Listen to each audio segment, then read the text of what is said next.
The most famous thing Machiavelli ever said is something he never said.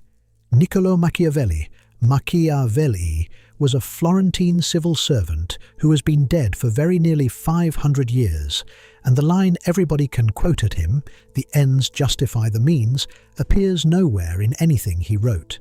Not in the prints, not in the discourses, not in the histories or the comedies or the letters. You have heard it from people who were about to do something they would rather not describe in detail, and you have heard it credited to him with complete confidence by people who have never opened a page of him. What he actually wrote in the 18th chapter of a short book that nobody published while he was alive is that in the actions of men, and above all of rulers, where there is no higher court to appeal to, people look at the result. That is not a permission slip. It is a description of how power gets judged, set down by a man who had been judged badly himself and knew precisely what it had cost him. His name is the only one of its kind. No other thinker has had his surname turned into an adjective for wickedness. You can call someone Machiavellian across a conference table, and everyone present will understand that an accusation has just been made, and nobody in the history of the language has ever been insulted by being called Aristotelian. In 1559, the Church placed him on the very first list of forbidden books, which is a backhanded sort of compliment, since nobody troubles to ban a writer nobody is reading. A little over 60 years after his death, an English playwright brought him on stage in person to deliver the prologue of a play about a poisoner, and the audience recognized him at once, because by then the name on its own was the entire joke. The life underneath all of that was almost absurdly small. He was a middle-ranking clerk in a city that kept losing its wars, a man who spent 14 years writing memoranda and riding out on diplomatic errands he could not really afford, and when the government he served collapsed, the regime that replaced it found his name written on a list in a conspirator's pocket and had him arrested on the strength of it. They tied his hands behind his back, hauled him off the floor by the wrists, and let him drop. And they did that 6 times, and he told them nothing, because he had nothing to tell. He came out of the cell a few weeks later into a city with no work for him, went to a small farm 7 miles beyond the walls, and there, holding no power of any kind and with no realistic prospect of ever holding any again, he wrote the books that turned his name into a curse.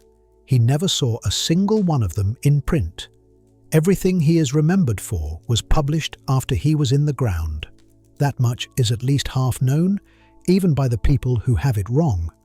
What is almost never known is that in those same years, on that same farm, quite possibly at the same table, he was writing a second book, longer, slower, worked at for far more time and cared about a great deal more.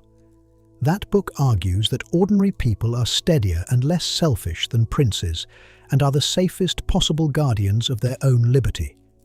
It argues that a republic survives not in spite of its endless internal quarrelling, but because of it, that the shouting is the organ keeping the thing alive. It is one of the fiercest defences of popular government written anywhere before the modern world, and it came from the same hand in the same decade as the chapter explaining how to use cruelty properly. 5 centuries of readers have failed to make those 2 books agree. Some have argued the cruel one is a joke, a trap laid for any prince stupid enough to follow it. Others have insisted the cruel one is the real man and the rest is cover. Others still say he simply changed his mind or never had one settled mind to change. What I can tell you is that the questions running underneath both books are the same questions, and they are not comfortable ones. What is a person supposed to do when being good is the thing that destroys them? Can anything worth building be founded without a crime somewhere at the bottom of it? And is it possible to tell the truth about power without becoming, in some small way, an accomplice to it? Tonight, all of it, everything this man actually worked out, the handful of lines his enemies quote and the far larger body of work they have never read, and the one question at the centre that he was still holding when he died. He did that work at night, which is part of why this feels like the right hour for it.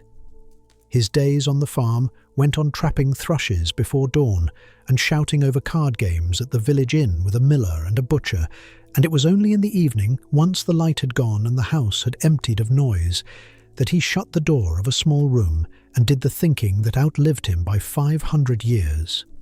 4 hours at a stretch, he said, in which he forgot that he was poor and stopped being frightened of dying. So there is no hurry here, and nothing waiting at the end of it. Whatever has been sitting on your chest today is not going to be settled between now and morning, and it does not have to be. If you drift off somewhere in the middle of all this, you have lost nothing worth keeping. Let your shoulders come down. They are higher than they need to be, and they have been since about lunchtime. If this is the kind of company you want at this hour, subscribing helps more than anything else you could do. And a question to lie there with, or to answer, if you would rather, what is the worst thing you are certain of about a person whose work you have never actually read? We start a long way before the farm and the rope, on a spring morning in Florence, in a square packed with people who had come to watch the city burn the man it had loved most. The morning of the 23rd of May, 1498, was warm, and the great square in front of the government palace had been filling since before the light was properly up. A wooden walkway had been built out from the steps of the palace into the open space, and at the end of it stood a gibbet in the shape of a cross, with dry wood stacked underneath. 3 Dominican friars were brought out along that walkway. The one in the middle was Girolamo Savonarola, and 4 years earlier he had been the most powerful voice in Italy. A bishop performed the ceremony of stripping him of his priesthood first and read out the formula that goes with it. I separate you from the church militant and triumphant. The story that comes down to us is that the friar answered him quietly that militant was all he had authority over and that the triumphant part was not his to give away. Then they hanged all 3 and lit the wood beneath them, and the fire did what fire does. Boys threw stones into it. When it had burned down, the ashes were swept up, carted to the river, and thrown off the bridge into the water, because a corpse can be broken up into relics, and ashes in a moving current cannot be broken up into anything. You are somewhere in that square, and there is a fair chance you were standing in it 16 months earlier too, on the day they built the pyramid of mirrors and wigs and playing cards and cosmetics and lutes and paintings on almost exactly that spot, all of it brought there voluntarily by the people who owned it, collected door to door by gangs of boys the friar had organized for the purpose, and burned it at his word. I would like to tell you that a 29-year-old named Niccolo Machiavelli was in that crowd, watching. I can't. Nobody knows where he was that morning, and the honest position is to say so and leave the space empty rather than fill it with something warm and invented. Consider what had actually happened here. A foreigner from another city, holding no office, commanding no soldiers, elected by nobody, had walked into the richest republic in Europe and taken it over with a voice.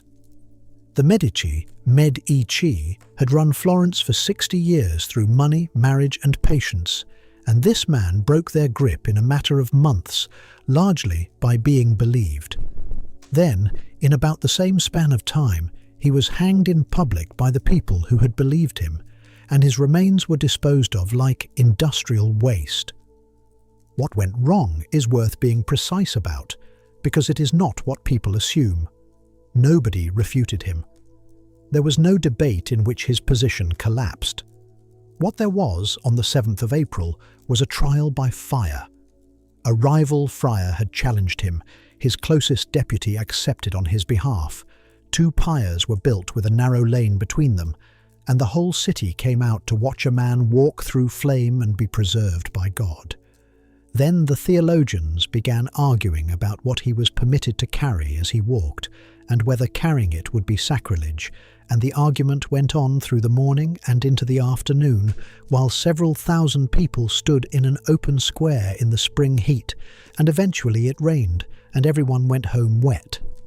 Nothing had been proved either way, but the city had come to be shown something, and it had been shown nothing, and it went home in a mood. The next day a mob broke into his monastery. 6 weeks later, he was ashes in the water.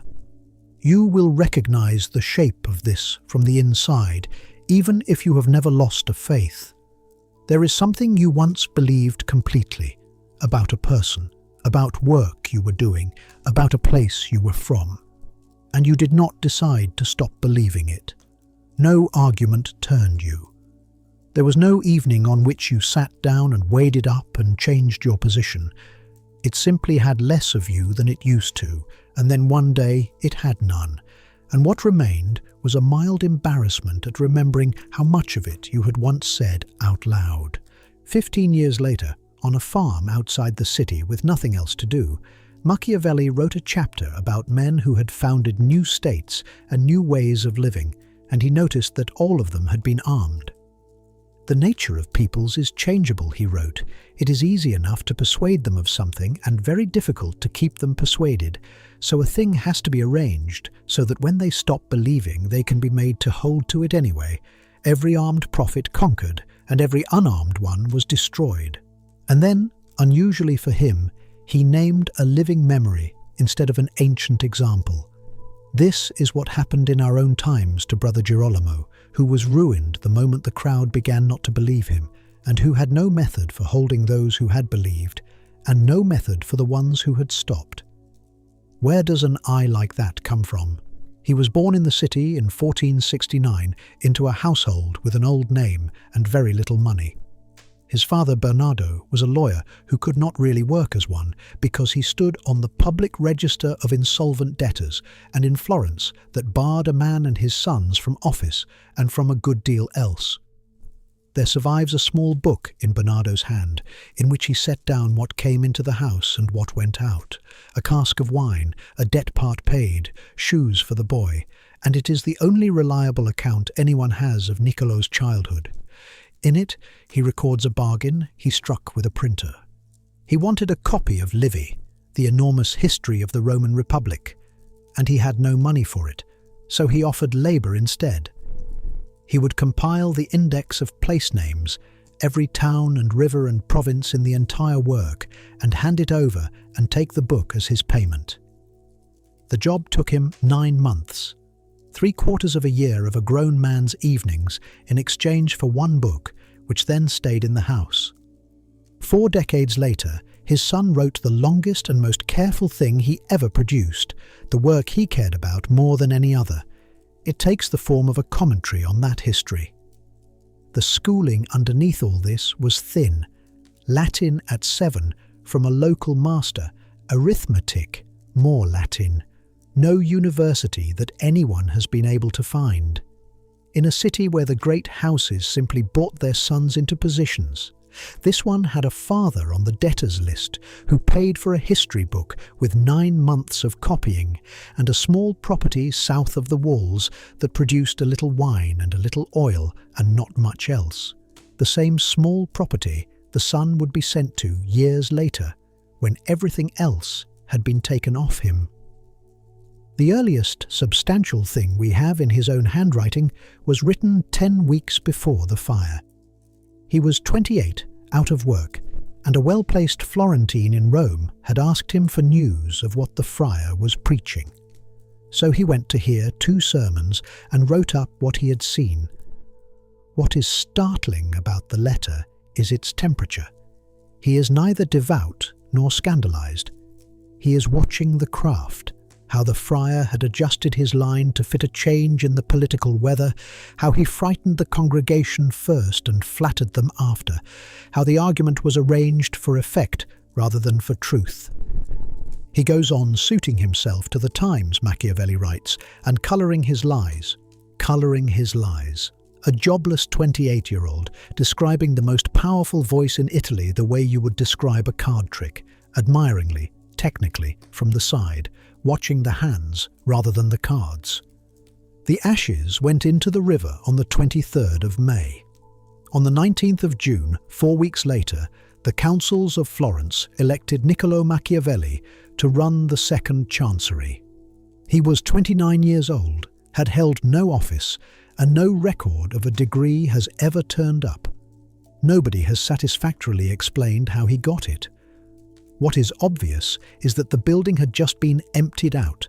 The friars' people had staffed the government for 4 years and were purged after the fire. So his entire career, the 14 years that made him, began inside a vacancy that a burning had created. And here the rule he built out of all this starts to look thinner than it sounds, because in the only sense that matters, the friar won. He was hanged and burned and thrown in a river, which by any measure of a life is a defeat. But look at what stayed standing. In 4 years, holding nothing, an outsider broke a 60-year grip on the city and pushed through a constitution that placed a great council of some 3,000 citizens at the centre of the government, the broadest participation Florence ever had, before or since. He had a hall built inside the government palace large enough to seat them all. That council outlived him by 15 years, which means the republic that employed Machiavelli was the Friars' Republic. The chamber he walked past every working morning of his professional life was a room the unarmed prophet had insisted on. The liberty he spent the rest of his life mourning had been constructed by a man his own rule filed under destroyed. There is a harder version of the same complaint. The founders offered as proof that arms are necessary come to us from Scripture, from a Greek romance about a Persian king, and from 2 pieces of outright myth. We have their stories because they won. Assemble a sample entirely out of survivors, and you can demonstrate that survival requires more or less anything you care to name. I do not think he was much troubled by any of this, and I think he should have been. But the passage is stranger than a simple verdict, and it is worth noticing what is not in it. He does not call the friar a fraud, though he had watched him colouring his lies and had written it down. He calls him Brother Girolamo, the ordinary respectful form, and he does not say the man was wrong. He says the man was undefended, which leaves a question I find harder than any of the ones about cruelty. Suppose you are right. Suppose the thing you are asking people to do really is better than what they were doing before, and you persuade them, and that part turns out to be the easy part. Then a year passes, or 4, and the persuasion thins the way it always thins, and the crowd that carried you in on their shoulders is the same crowd standing in the rain, waiting for you to show them something. What holds the thing up then? He spent the rest of his life on that, in 2 books that answer it in almost opposite ways, and I have never been convinced he satisfied himself. 4 years after the fire, the Republic began sending him out on the roads to look at powerful men and write home about what he saw. And one winter, it sent him to spend 4 months at close quarters with somebody who had solved the friar's problem completely by the shortest available method. The square is still there. It is paved and perfectly ordinary, and there is a round marker set into the stone that most people cross without ever looking down. 500 years, and the ground has gone entirely cold. The question hasn't quite, but it is not asking you for anything tonight. The room you are lying in is dark and it is late, and nothing in it needs deciding. In October of 1502, the Republic sent him east over the mountains, down into the flat country, to a walled town called Imola, Mohla, with instructions that came to roughly this. Get as close as you can to the most dangerous man in Italy, stay there as long as you can stand it, agree to nothing whatsoever, and write down everything you see. The man was Cesare Borgia, and he was 27 years old. He had been made a cardinal at 18 and had then resigned the hat, which no one in the history of the church had ever done, so that he could be a soldier instead. His father was the Pope. That is not a figure of speech or a piece of gossip repeated at second hand. The head of the Roman Church had a son, acknowledged him openly, and was spending the armies and the treasury and the moral authority of the papacy on carving out a private kingdom for him in the middle of Italy. In 3 years, the son had taken most of the Romagna, the belt of small city-states along the top of the peninsula, and had killed, exiled or dispossessed nearly every family that had held them for the previous 2 centuries. He was widely believed to have arranged the murder of his own brother and to have had his sister's husband strangled in a room inside the Vatican. Nothing was ever proved. Nobody in Italy doubted it either. Here is the position Machiavelli had actually been put in. You have been sent to deal with a man who could have you killed on a whim and be at dinner an hour later, and your own government has deliberately sent you without the authority to agree to anything at all. That was not an oversight. It was the policy. Florence wanted to know what the Duke intended without committing itself to a single thing he might ask for, so it sent a mid-ranking clerk who could listen indefinitely and sign nothing. Borgia worked this out immediately and said so, repeatedly, with a sharpness that got worse as the winter went on. And the clerk was broke the entire time. His allowance did not begin to cover what it cost to keep up appearances at a duke's court, and his letters home fill up with requests for money that never arrived, and then with requests to be recalled, which were also ignored. He was there 4 months. The Duke kept his own hours, sleeping through the daylight and holding audiences in the middle of the night, so a foreign secretary who wanted a word had to sit up in the cold and wait, and might be sent for at 2 in the morning and out again by 3. Machiavelli wrote home constantly, sometimes twice in a day, and one of the things he reported early on was that this lord was extremely secretive, and that he did not believe any living person knew what the man intended next, very much including the men it was about to be done to. He had arrived, as it turned out, at the worst moment of Borgia's life. That autumn, the Duke's own captains had met in private and agreed to destroy him. These were not employees.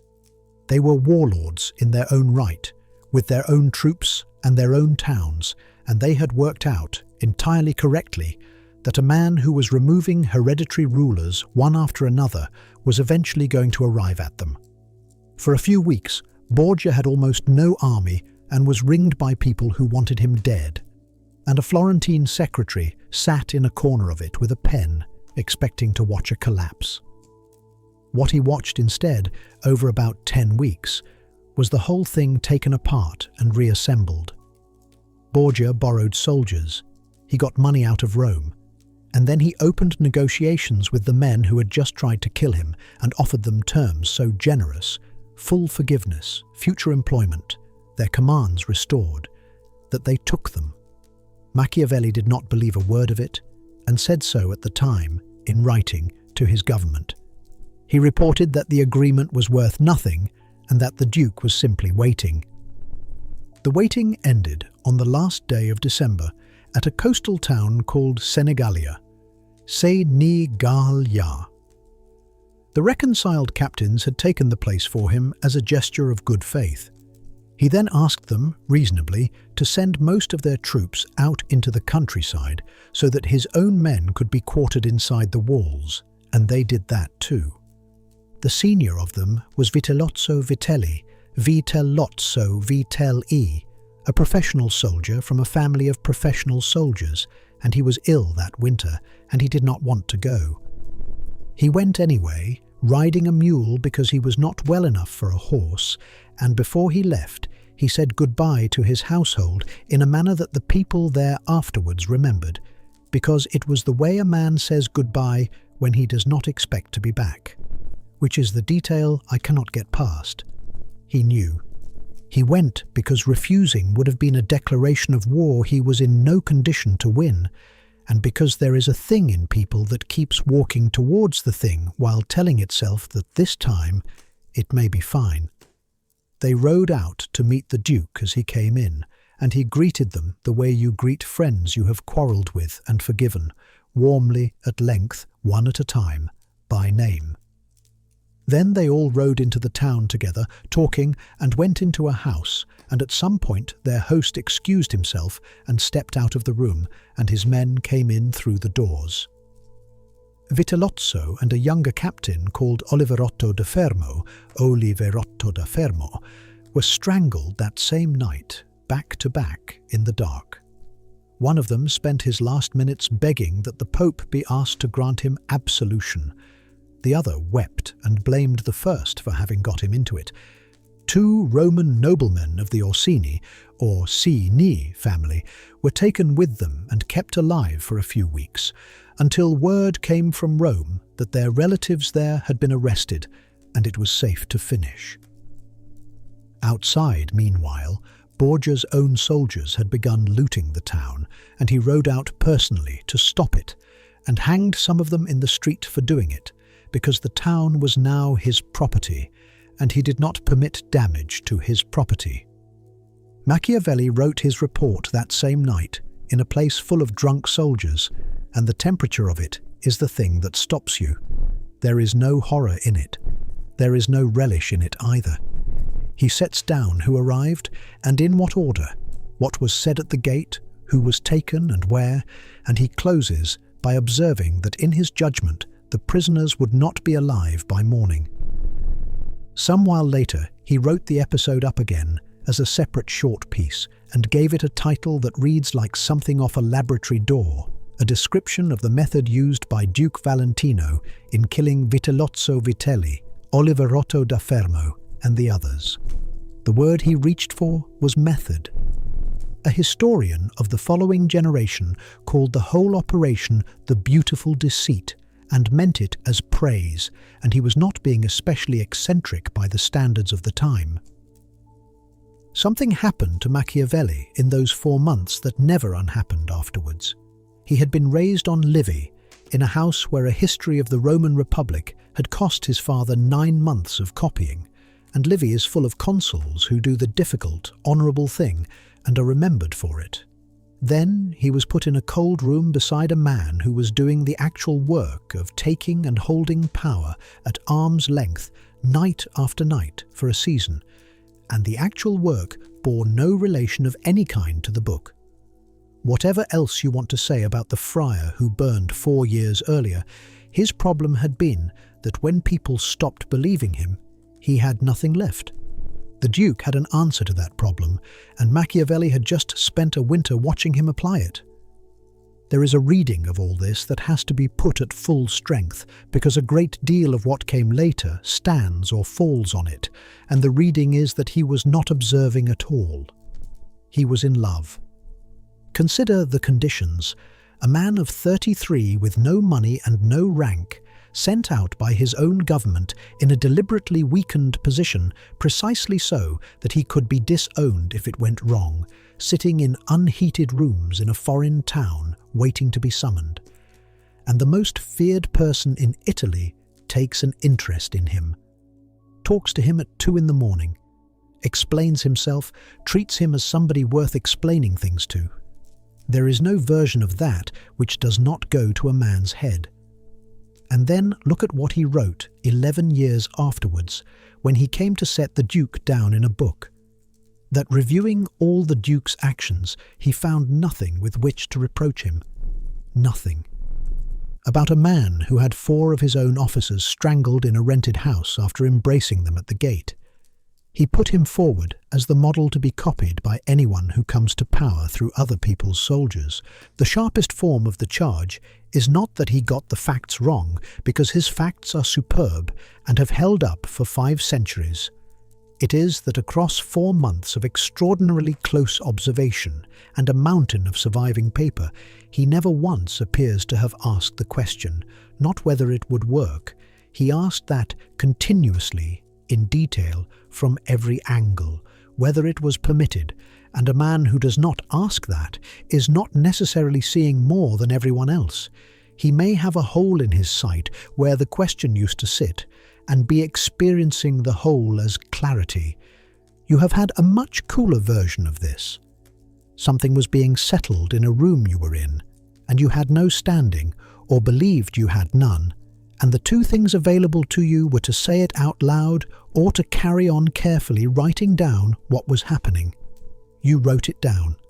Afterwards, you told yourself the record was the useful contribution, and that may have been perfectly true, and it is still not the same as having said anything.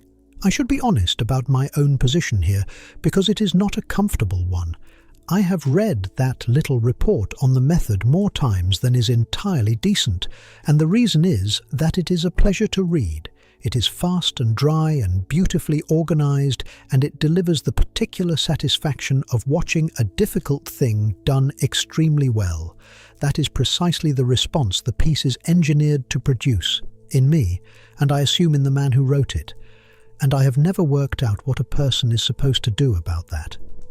What he carried home over the mountains was not a doctrine yet. It was a habit of attention, and habits of attention are much harder to put down than opinions. He had learned to walk into a room and see the arithmetic underneath it, who needed whom, who could be dispensed with, and when. He would look at everything that way for the rest of his life, at his own republic, at the papacy, at the friar in the fire, at himself in the end. It is a genuinely useful way to see. It also takes something from you that you do not notice going until much later, and the noticing tends to happen at night. The embrace at the gate had been made possible a few days before, up the coast, in a market town, before it was properly light. There is something that happens to a question at about this hour if you let it. It stops being a thing you are working on and becomes a thing you are simply lying near, still there, still true, no longer asking anything of you. You may be able to feel that starting already in the way the whole business of what you would have written in those dispatches has gone a little soft at the edges. That is not you losing the thread. That is what the thread does at night. Let it. The people coming into the square found him a little after first light. A corpse on its own would not have stopped anyone in that province, which had been producing corpses steadily for 200 years, and knew what they looked like. What stopped them was that he had been arranged. He was in two pieces. Laid out on the stones beside the two pieces, neatly, in the manner of a workman who has finished a job and tidied his tools away, were a block of wood and a knife with blood still on it. The head had been set up on a lance. Nothing about the scene was hurried, and nothing about it was concealed, and it had been placed so that anybody crossing the square to buy bread would go past it and understand. This was Cesena, in the flat country south of the mountains, on the morning after Christmas, in 1502. The man in two pieces was called Remiro de Orco. He was Spanish, and until about 4 days earlier, he had been the most powerful person in the province, with the single exception of the man who had just had him halved. The province had been, for as long as anybody could remember, effectively ungoverned. Not lawless in the sense of having no rulers, but in the sense of having far too many. Every small city had its family, every family had its feud, the roads were unsafe as a matter of routine, and the countryside was worked by people who paid whoever showed up with weapons. When Cesare Borgia took the region, conquering it turned out to be the straightforward part. Holding it was the problem, and to solve the problem he sent Remiro and gave him complete authority. Not extensive authority, complete. Remiro did the job. In a remarkably short time the feuds had stopped, the roads were usable, the courts were sitting, and Machiavelli, who forgave a great many things but almost never forgave incompetence, records without a word of hedging that the man brought the whole region to peace and unity and earned an enormous reputation doing it. He achieved this by being frightening. He hanged people.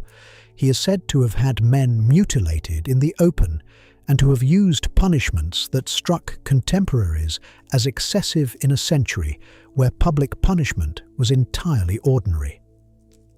Within 2 years the province was orderly, and its population hated the governor with the intensity that is difficult to exaggerate. That hatred was the problem, because hatred travels upward. The order was popular. The man producing it was not. And the Duke understood perfectly well that in a year or two the feeling attached to the governor would begin to attach to him. So he arranged the morning in the square. Machiavelli set the reasoning down 11 years later in what are, for economy, about the 4 most efficient sentences in the book. Because the Duke knew that his past severities had generated hatred, and because he wanted to clear the air and take the people entirely to himself, he wished to show that if any cruelty had been done, it had come not from him, but from the harsh nature of his minister. And having found his occasion, he had him placed one morning in the square at Cesena in 2 pieces, with a block of wood and a bloody knife beside him. The ferocity of that spectacle, Machiavelli writes, left the people at once satisfied and stupefied. Satisfied and stupefied. Both halves of that are doing work. Satisfied, the man who hurt you has been destroyed, publicly, extravagantly, and somebody in authority has heard you and acted. Stupefied, and whoever is capable of doing that to him is capable of doing it to anyone, at any hour, and is plainly not squeamish. In one morning, the Duke discharged the resentment his own policy had manufactured, took the credit for justice, and renewed the terror, using 1 body and roughly 4 square yards of paving. Whether that is really why Ramiro died is a good deal less certain than Machiavelli makes it sound. There are historians who think he had been skimming money from the grain supply, and others who think he had been in contact with the captains who were conspiring against the Duke that autumn, and either would be an entirely ordinary reason for a warlord to kill a subordinate. What is not in question is the staging. Nobody cuts a man in half and sets the instruments out beside him because of an accounting irregularity. The manner was the message, and the message was addressed to the people walking to market. The mechanism is not confined to the 15th century, and you have probably stood on the comfortable side of it. Something was done where you worked, for reasons you understood and quietly benefited from, and it made people angry. Then somebody was removed, not the person who decided it, the person who had carried it out. And there was an announcement, and the temperature in the building dropped, and you registered in yourself a small, dishonest relief that you chose not to look at directly, because the relief was real and the removal was not your doing. Out of the Romagna came the most notorious passage Machiavelli ever wrote, and it is worth having accurately, because the version people carry around is a cartoon of something considerably more specific. He divides cruelties into those well used and those badly used, and he apologizes dryly for the phrase. If it is permissible, he says, to speak well of evil. Well used are the ones done at a single stroke, out of the necessity of making yourself safe, and then not persisted in, and then converted into as much benefit for the people as you can manage. Badly used are the ones that begin small and grow, that have to be repeated, that turn from an act into a policy. And from this he draws an instruction, unmistakably an instruction, not an observation. A man taking hold of a state should sit down and work out every harmful thing he is going to have to do, and then do all of it at once, immediately, so that he never has to go back and do it again. Injuries should be delivered altogether, because tasted less, they give less offence. Benefits should be handed out slowly, a little at a time, so that they can be properly savoured. The reasoning underneath that is cold and is not stupid. A ruler who spreads his violence across years has to keep the knife permanently in his hand. His subjects never reach the far side of being afraid, which means they never turn into anything else. Never citizens, never soldiers, never people who would defend the place if somebody came for it. Each fresh injury produces a fresh set of the newly bereaved, and each set has to be watched, so the violence steadily manufactures the conditions that require more of it. Whereas a man who does the whole thing in a week and then genuinely stops has a chance, not a good one, but a chance of standing 10 years later among people who have got on with their lives. Underneath the horror is a shape you already use. You have had a conversation that was going to hurt somebody and decided to have all of it in one sitting rather than spread across a fortnight, because installments are crueler even though each installment is smaller. Most decent people have done that and understood it as a kindness and been broadly right. Alongside his ancient example, Machiavelli sets a case from his own lifetime. A young mercenary captain who took possession of the town he had grown up in by inviting his uncle, the man who had raised him along with the leading citizens, to dinner, and having every one of them killed between the courses. One evening, one room, every conceivable rival. It worked precisely as the rule says it should. He ruled the place unopposed and nobody moved against him. He lasted about a year and then accepted a dinner invitation of his own from somebody better at this than he was, and was strangled in a rented house, which is a complication Machiavelli notices and does not resolve. The rule explains how to be safe from the people beneath you. It has nothing whatever to say about the people above you. And then there is the half of that chapter almost nobody quotes, which happens to be the strongest single piece of evidence against the caricature of the man. His principal case is Agathocles, a Sicilian, the son of a potter, who rose through the army at Syracuse, and then one morning summoned the Senate and the wealthiest citizens, as though for a discussion of public business, and at a signal had his soldiers kill all of them. He ruled Syracuse for the rest of his life without domestic opposition, fought Carthage to a standstill, and died in his bed. Machiavelli gives him full marks for competence, and the marks are not grudging. Looking purely at what the man did, entering danger, getting out of it again, holding an army together, absorbing reverses that would have destroyed anyone else, there is no reason, he says, to rank him below the finest commanders who ever lived. And then, in the very next breath, he takes it back. One cannot call it virtue, he writes, to kill your fellow citizens, to betray your friends, to be without faith, without mercy, without religion. These methods can win a man power. They cannot win him glory. Whatever his abilities were, he is not to be counted among the excellent men. I find that refusal moving, and I have spent a long time working out why, because on the face of it, it changes nothing at all. The senators are equally dead either way. Agathocles is not being punished. He is being denied an adjective by a man who will not be born for 17 centuries. What I think it is this. Machiavelli has just spent a chapter proving that he understands exactly how this is done, and is not shocked by any of it. He has given up every ordinary claim to the high ground. He cannot object on grounds of delicacy, having demonstrated at length that he has none. And from that position, with nothing at all left to stand on, he still declines to hand the word over. He keeps a category that competence cannot buy its way into. The coldest sentence in the book is followed within half a page by a man drawing a line he was under no obligation to draw in a manuscript nobody had asked him for the benefit of nobody living. The case against all this is serious, and the passage has a body count attached to it, so it deserves to be made properly. The rule is a permission slip. It arrives dressed as restraint. Do it once, do only what is necessary, then stop, then govern well. And every clause of that restraint is administered by the person holding the knife. He decides what is necessary. He decides what counts as making himself safe. He decides when it is over. There is no third party anywhere in the sentence. A rule whose application rests entirely with the interested party is not a rule, it is a vocabulary.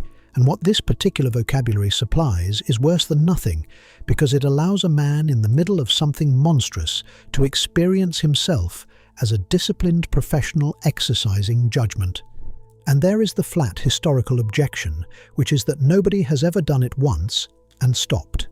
Not once, anywhere. The reason is built into the design. The first round manufactures the people who make the second round necessary. Every household you break leaves survivors. Survivors have to be watched. Watching produces suspicion, and suspicion produces another list. The rule assumes the well has a bottom. 500 years of men quoting it on their way back for more is reasonable evidence that it does not. His usual defense is not available to him here either. He cannot say he is merely reporting what men do, because this passage is not in the reporting voice.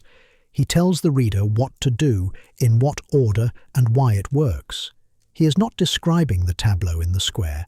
He is explaining how to build one. What I cannot get past is that both of these are true simultaneously. The chapter really does hand tyrants a working manual, and it really does contain a line the author refuses to step over when absolutely nothing compelled him to draw it. He is the man explaining the staging, and he is the man who will not call it glory, and he does not appear to have found the combination difficult. I find it very difficult, and I am no longer certain my difficulty proves anything, except that I have never in my life had to arrange anything. He came back over the mountains that January, carrying one practical conviction, and it had almost nothing to do with any of this. Underneath the theatre, what he had actually watched was a man abandoned by his own captains, who survived because he went out and got soldiers who belonged to him and to nobody else. Florence had never possessed such a thing. He was 33 years old, and he had just found the project that would take up the next 6 years of his life and eventually cost him everything he had. None of which is asking anything of you now. Somewhere in the last few minutes, your hands stopped doing whatever they were doing and went slack, and your jaw let go, and you gave neither of them any instructions. They arrived there on their own while you were listening. That is the part of you that knows how this is done. It has been waiting since about 6 o'clock for you to stop supervising it. You can let it get on. The best picture of him from these years is not a painting. It is a man of 36 who had never in his life held a weapon, riding a hired horse through the hill country north of Florence in the middle of winter, with a clerk alongside him and a list in his saddlebag, stopping at farms. He was enrolling ploughmen into an army. The diagnosis behind it had been forming for a decade, and it was not eccentric. It was the most obvious thing in Italy that nobody would act on. Florence did not fight its own wars. It had not fought its own wars in living memory. It hired them out to contractors, captains who owned companies of professional soldiers and sold their services by the season to whoever could pay. And the arrangement had been failing so consistently, for so long and in such humiliating ways that the humiliation had become part of the city's furniture. Pisa had thrown off Florentine rule in the confusion of a French invasion, and Florence had spent 15 years and a fortune failing to get it back, largely because the men it paid to take Pisa had no particular interest in taking Pisa. There had been sieges where the hired troops simply declined to advance. There had been a commander beheaded on suspicion of selling the campaign to the other side. And a contractor who wins your war too quickly is out of work, which is a structural problem no amount of good faith can fix. So he wrote memoranda. He wrote a great many of them, over years, and the gonfaloniere, Piero Soderini, Sort de Rene, the head of the Republic, eventually let him try. In December of 1505, he got permission to go up into the Mugello, and start signing men up, and he went himself, personally, farm by farm. On the 15th of February the following year, 400 of them paraded in the great square in front of the government palace in white waistcoats and caps of red and white, with breastplates and lances, and a few of them carrying firearms. An apothecary who kept a diary wrote that evening that it was the finest thing ever arranged for the city of Florence. It was the same square where, 8 years earlier, the city had burned a friar. That December the councils passed the ordinance formally. A new magistracy was created to administer the thing, and Machiavelli was made its secretary. He now had a department, a budget, and an army. There was one alteration to the design, and it destroyed it before a shot was fired. He was not permitted to recruit inside the city. The whole theory rested on a single claim, that men fight properly for what belongs to them and indifferently for what does not.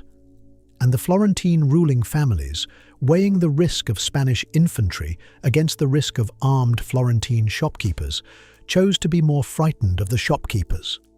So the recruitment was confined to the subject countryside.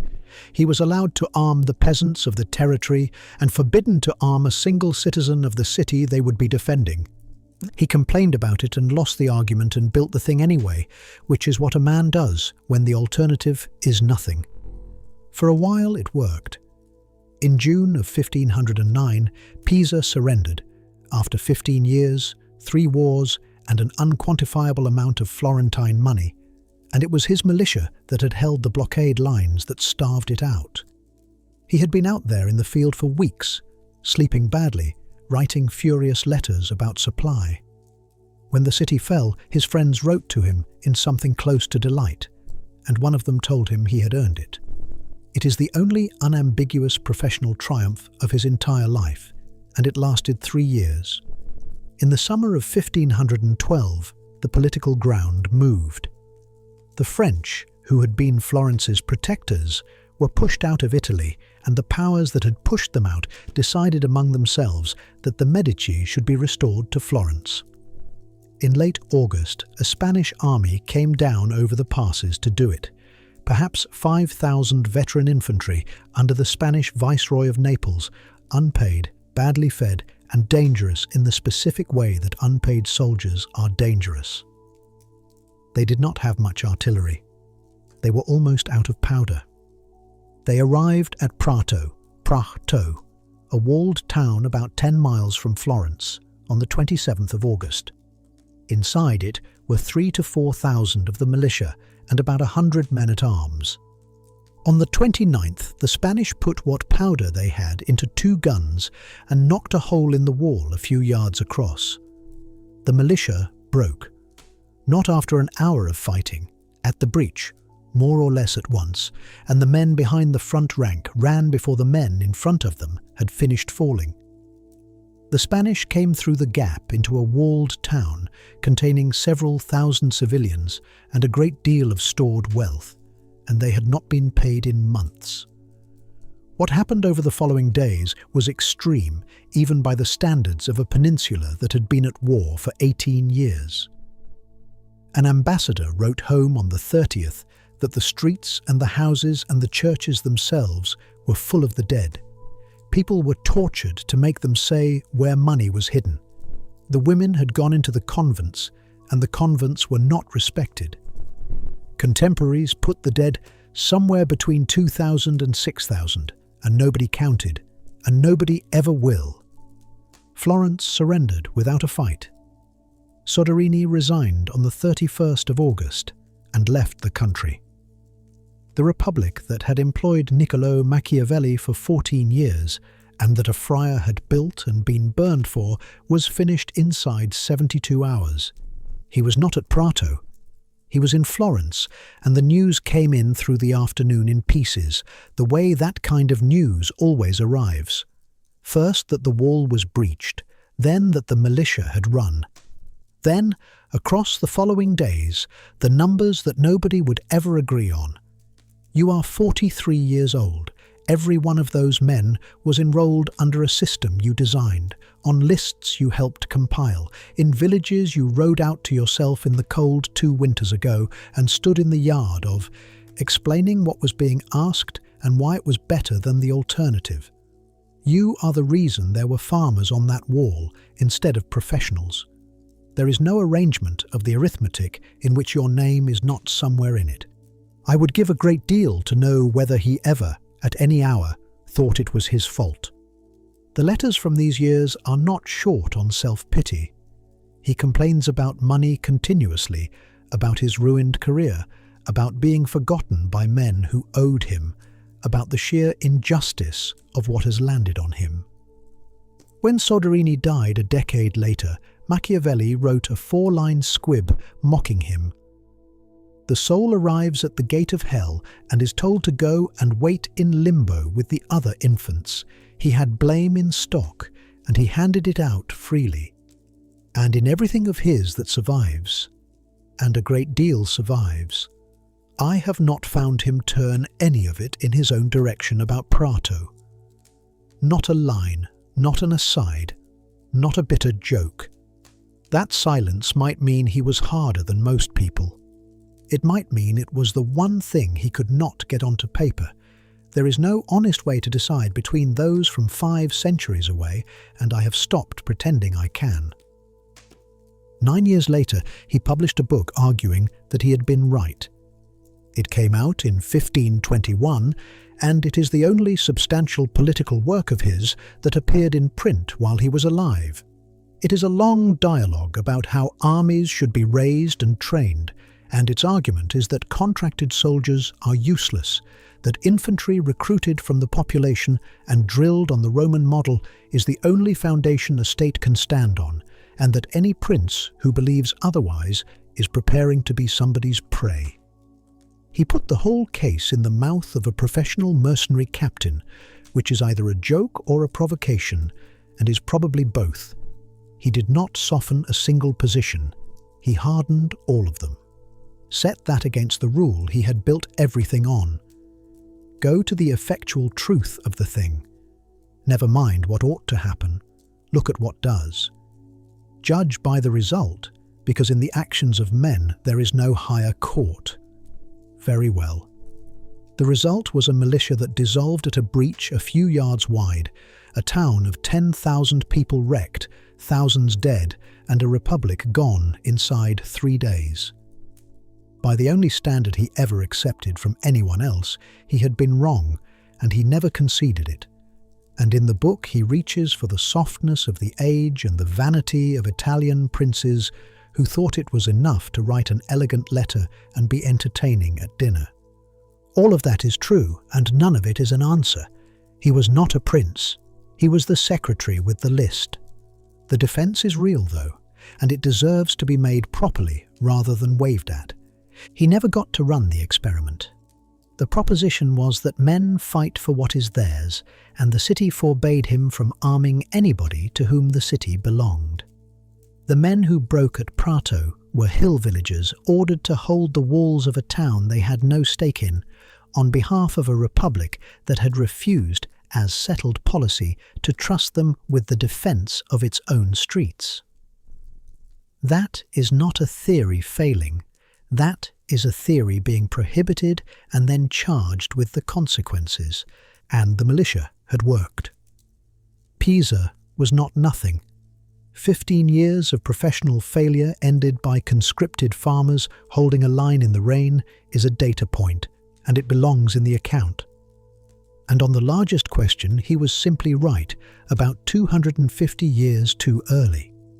Within a few generations, every serious European state had abolished the contract company and built a standing army out of its own population, and armies raised that way went on to do things to the map that no mercenary company could have contemplated.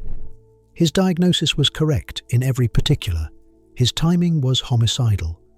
What I find hard here is not really about him. Almost every large improvement in how people live was pushed through by somebody who was right in general and wrong about a particular Tuesday, and the people who paid for the Tuesday are not consoled by the general rightness, and are usually not consulted about it either. Being correct at scale and catastrophic in detail is not an unusual condition. It is close to the ordinary condition of anybody who has ever changed anything. You have a smaller one somewhere.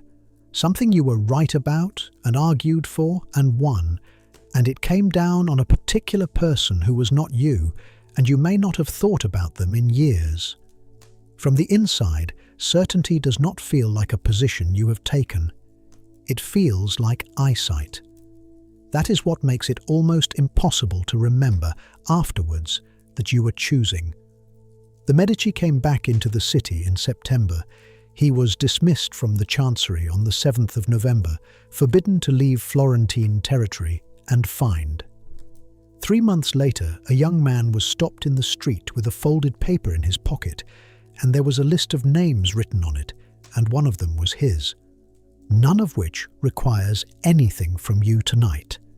It has managed 500 years without your opinion, and it will get as far as the morning. If there is something in it you want to turn over, it will still be there when the light is back and thinking costs less. The things that feel urgent at this hour are almost never urgent. They are only louder. Let it wait. It is very good at waiting. The paper had been dropped in the street, which is how a surprising number of conspiracies end. Somebody's pocket and a stranger who picks things up. It was a folded sheet with a list of names on it. Accounts differ about how many, which tells you roughly what the standard of record-keeping was, and the names were of men the plotters thought might be sympathetic if the thing came off. Nobody on the list appears to have been consulted. 2 young Florentines, Pietro Paolo Boscoli and Agostino Caponi, had been talking about killing a Medici in the way that young men with a classical education and a grievance talk about killing people, and one of them had written down a wish list and then lost it. Niccolo Machiavelli was arrested on the 19th of February, 1513. The instrument they used on him was a rope, a pulley, and a beam. They tied his hands behind his back, ran the rope from his wrists up over the beam, and hauled until his feet left the floor, which drives the arms up and backwards behind the shoulders in a direction shoulders were not designed to travel. Then they let the rope go and stopped it short of the ground, because it is the arrested fall that does the damage. 6 times on the record, to a man of 43 whose entire working life had been conducted at a desk. He told them nothing, and there is good reason to believe there was nothing to tell. He was not in the conspiracy, and no evidence that he was has ever surfaced in 500 years of people looking. What he did afterwards in the cell is the part that arrests me. Within days of the rope, he was writing verse, comic verse, in strict meter with jokes in it, addressed to Giuliano de' Medici, Giuli Ahno, brother of the man the plotters had wanted dead. He describes the irons on his legs and the 6 drops of the rope on his shoulders, and then goes on at some length about the lice, which he says are so fat and so numerous that the walls look as though they are covered in moths. He complains about the smell. He mentions the noise of other prisoners having their sentences read to them, and then he asks, courteously in rhyme, to be let out. I have never settled whether that is nerve or a form of collapse, whether a man makes jokes in that situation because nothing has broken, or because the machinery that produces jokes happens to be the last thing still running. Boscoli and Caponi confessed and were beheaded 4 days later. There survives an account of Boscoli's last night, written by a friend who sat up with him, in which the young man keeps asking his confessor to get Brutus out of his head so that he can die a Christian, and keeps finding that he cannot quite manage it. That is what the Republican education did to people. It gave them a set of ancient heroes to measure themselves against, and then left them alone in a cell with them at 3 in the morning. On the 9th of March, a Medici was elected Pope. The city put on celebrations. An amnesty was declared as part of the general good feeling, and a few days later Machiavelli walked out into the rejoicing with ruined shoulders, a surety debt his friends had guaranteed, and no employment. You are 44 by that spring. 14 years of your working life were given to a government that no longer exists. You are barred from the business of the city, watched, in debt, and there is nobody in Florence with the slightest use for what you know, because what you know is how the old regime worked, and knowing that is now a liability rather than a skill. Everyone you spent those years with is either dead, in exile, or being extremely careful about who they are seen with. So he went out to the farm. It sat 7 miles south of the city at a place called Sant'Andrea in Percusina, Sant'Andrea in Percusina, on the old road running down towards Rome, and it had been in the family for generations. It was the property that had comprehensively failed to make his father solvent. Vines, some olives, a wood, the house. And one detail I find perfect.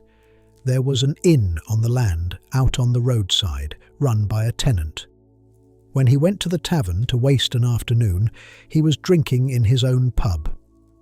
The shape of his days there comes down to us because on the 10th of December that year, he described one in a letter to a friend called Francesco Vettori, who was Florence's ambassador in Rome. He gets up before light and goes to a wood he is having felled and spends 2 hours checking the previous day's cutting and arguing with the woodcutters who are cheating him and with the buyers who are not paying. He tells the entire squabble in detail, and it is genuinely funny and faintly humiliating. Then he walks to the spring and onto the hut where he traps birds, with a book in his pocket, Dante or Petrarch or one of the Roman love poets, and reads about other men's passions for a while, and says that it makes him happy. Earlier that autumn he had been catching thrushes with his own hands, up before dawn, preparing the lime, going out with a bundle of cages on his back so that he looked, he says, ridiculous. At least 2 birds, and at most 6. And so I did all September. Then he goes down to the road and stands outside the inn, talking to whoever is passing, asking for news of their villages, listening to what people want and what they are frightened of, which he says teaches him the variety of men's tastes and fancies. He eats at home with his family, whatever the poor farm and his minuscule inheritance permit. And in the afternoon, he goes back to the inn and plays cards. That is the part nobody quotes. He plays cricket and backgammon with the innkeeper, a butcher, a miller, and a couple of men from the kiln, and the games become arguments over pennies, and the shouting, he says, can be heard in the next village. This is a man who spent 14 years inside the cabinet of a republic at a table with a butcher screaming about a farthing. And his own account of why is one of the better sentences anybody has written about being at the bottom. Caught up in these trifles, he says, I keep my brain from going mouldy, and I let out the malice of my fate, content to have her tread on me like this, to see whether she gets ashamed of herself. And then the evening comes. On the coming of evening, I return to my house and enter my study, and at the door I take off the day's clothing, covered with mud and dust, and put on garments regal and courtly, and reclothed appropriately, I enter the ancient courts of ancient men, where, received by them with affection, I feed on that food which only is mine and which I was born for, where I am not ashamed to speak with them and to ask them the reason for their actions, and they in their kindness answer me, and for 4 hours of time I do not feel boredom. I forget every trouble. I do not dread poverty. I am not frightened by death. Entirely I give myself over to them. He owns almost nothing at this point. The court clothes are the last good things left from the years when he was somebody, and he has kept them, and he puts them on to read alone in a room where there is no one to see him do it. There is no audience. The men he is dressing for have been dead for 1,500 years, and for 4 hours a day, in a small room in a house he is struggling to keep up, a ruined middle-aged civil servant is neither poor nor afraid of dying. Then, in the same letter, arriving almost as an aside, tucked between the woodcutters and a request for advice, because Dante says that hearing without remembering produces no knowledge, he has been noting down what he gets out of those conversations and has put together a little work on principalities, what they are, how they are acquired, how they are held, and why they are lost. That is the prince entering the world in a subordinate clause. You have a smaller version of the doorway, and you may never have given it a name. There is something you do at a particular hour that serves no practical purpose whatsoever, and that you would struggle to justify if anybody asked. You make the coffee a specific way. You take a longer route home. You put on one particular record before you start, or you square up one surface that did not need squaring. It is not superstition, and it is not efficiency. It is a threshold you built for yourself, so that you can get out of the day you are obliged to have and into the part of it that is actually yours. In the bad years, it is the entire difference between a life and a sequence of obligations. And the worse the year gets, the more exactly you observe it. And now I have to do something to that passage that I would rather not do, because leaving it out would be the same failure this whole account is supposed to be against. The letter is a job application. That is not a reading imposed from outside. It is stated in the letter itself at length. He tells Vittori he wants the little book put in front of the Medici. He asks whether to send it or carry it himself. He worries that the man he means to dedicate it to will not read it. He explains that 15 months of this is wearing him out and that he cannot continue much longer without becoming contemptible through poverty. And then the sentence that is hard to get through twice. He wishes these Medici lords would begin to make use of him, even if they started out by having him roll a stone. Roll a stone. Any labour at all, however pointless, if it comes with wages and a road back. Nor is the letter spontaneous.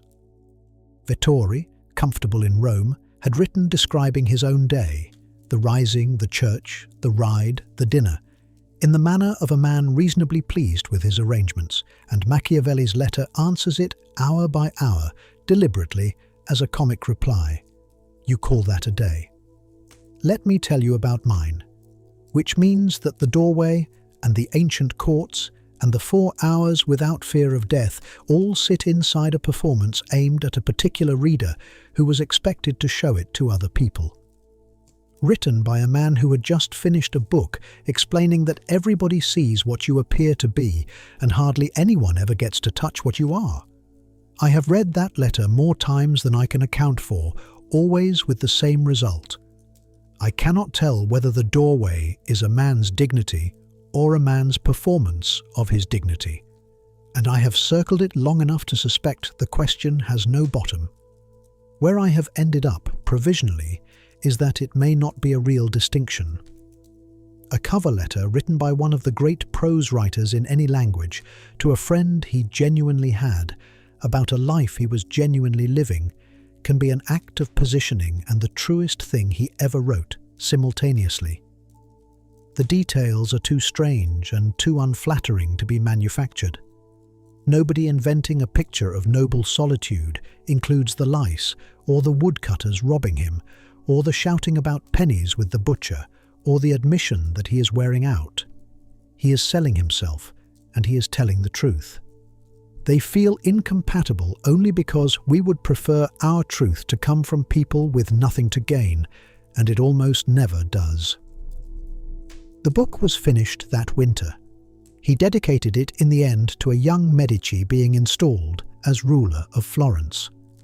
There is a story, probably invented, as most of the good stories here turn out to be, that when the manuscript was presented, the young man's attention was occupied by a pair of hunting dogs that somebody had brought along at the same time. What is not in question is the result. So far as anyone has ever been able to establish, it was not read. No reply came, no summons, no stone to roll. The most influential book ever written about how to take and hold political power was produced by a man who had been sacked from a middling post, tortured on the strength of a lost note, and parked 7 miles outside a city that would not employ him. It got him nothing at all. It was not printed until 5 years after he was in the ground, and it went on to make him the most notorious name in Europe for the next 400 years.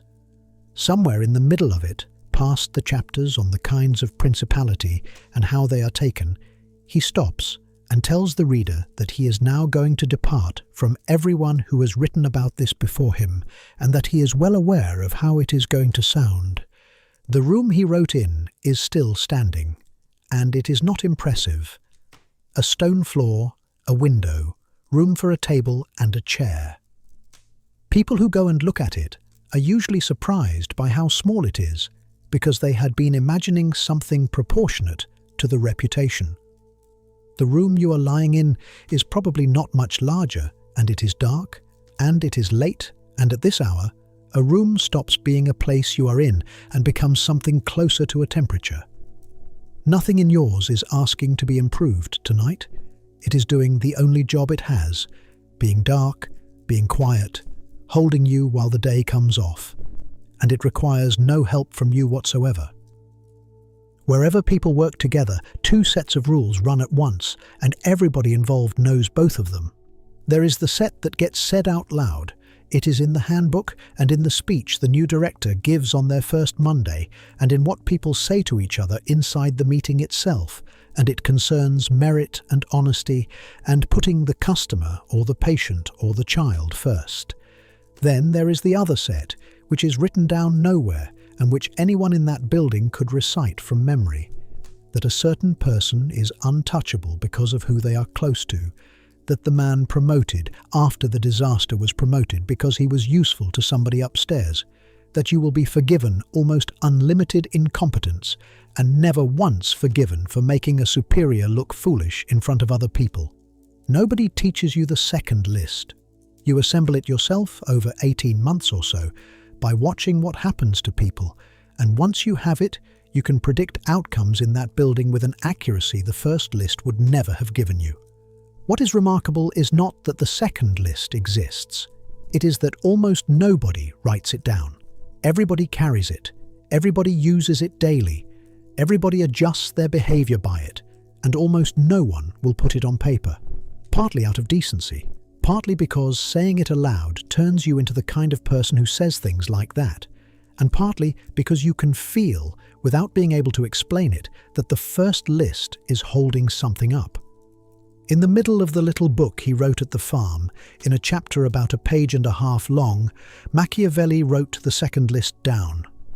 It arrives with the sort of apology a man makes when he knows exactly what he is about to do. He notes that many others have written on this subject, and that he may be thought presumptuous for departing from them. And then, since my intention is to write something useful to whoever understands it, it seemed to me more fitting to go directly to the effectual truth of the thing than to the imagination of it.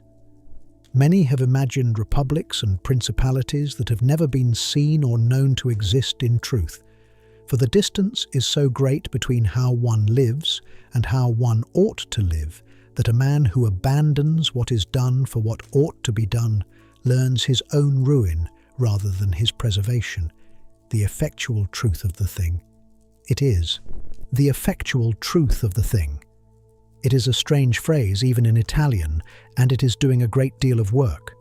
Not the truth about the thing, and not the truth of the thing considered in itself. The truth of the thing in its effects. What it does. What happens when you apply it and stand back. He is proposing to test political ideas the way you test a bridge, by loading it and seeing whether it holds. And he is announcing that this is the only test he intends to accept from anybody. What he was walking away from was not an opinion. It was a library. For roughly 1,500 years, Europe had been producing advice books for rulers in very large numbers by serious people, bishops, humanists, tutors to kings. The genre had a shape, and the shape barely varied. The prince should be just, temperate, generous, merciful, truthful, devout. He should surround himself with honest counselors. He should regard his power as a trust. The claim underneath all of it had been given its most influential statement by Cicero, in a treatise on duties written for his own son, which was probably the most widely read moral book in Europe for the next 1,600 years. Cicero's position was that the honourable and the advantageous cannot genuinely conflict.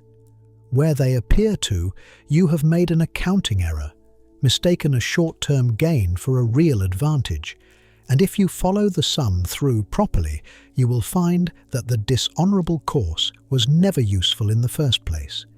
It is a beautiful argument, and it is not a stupid one.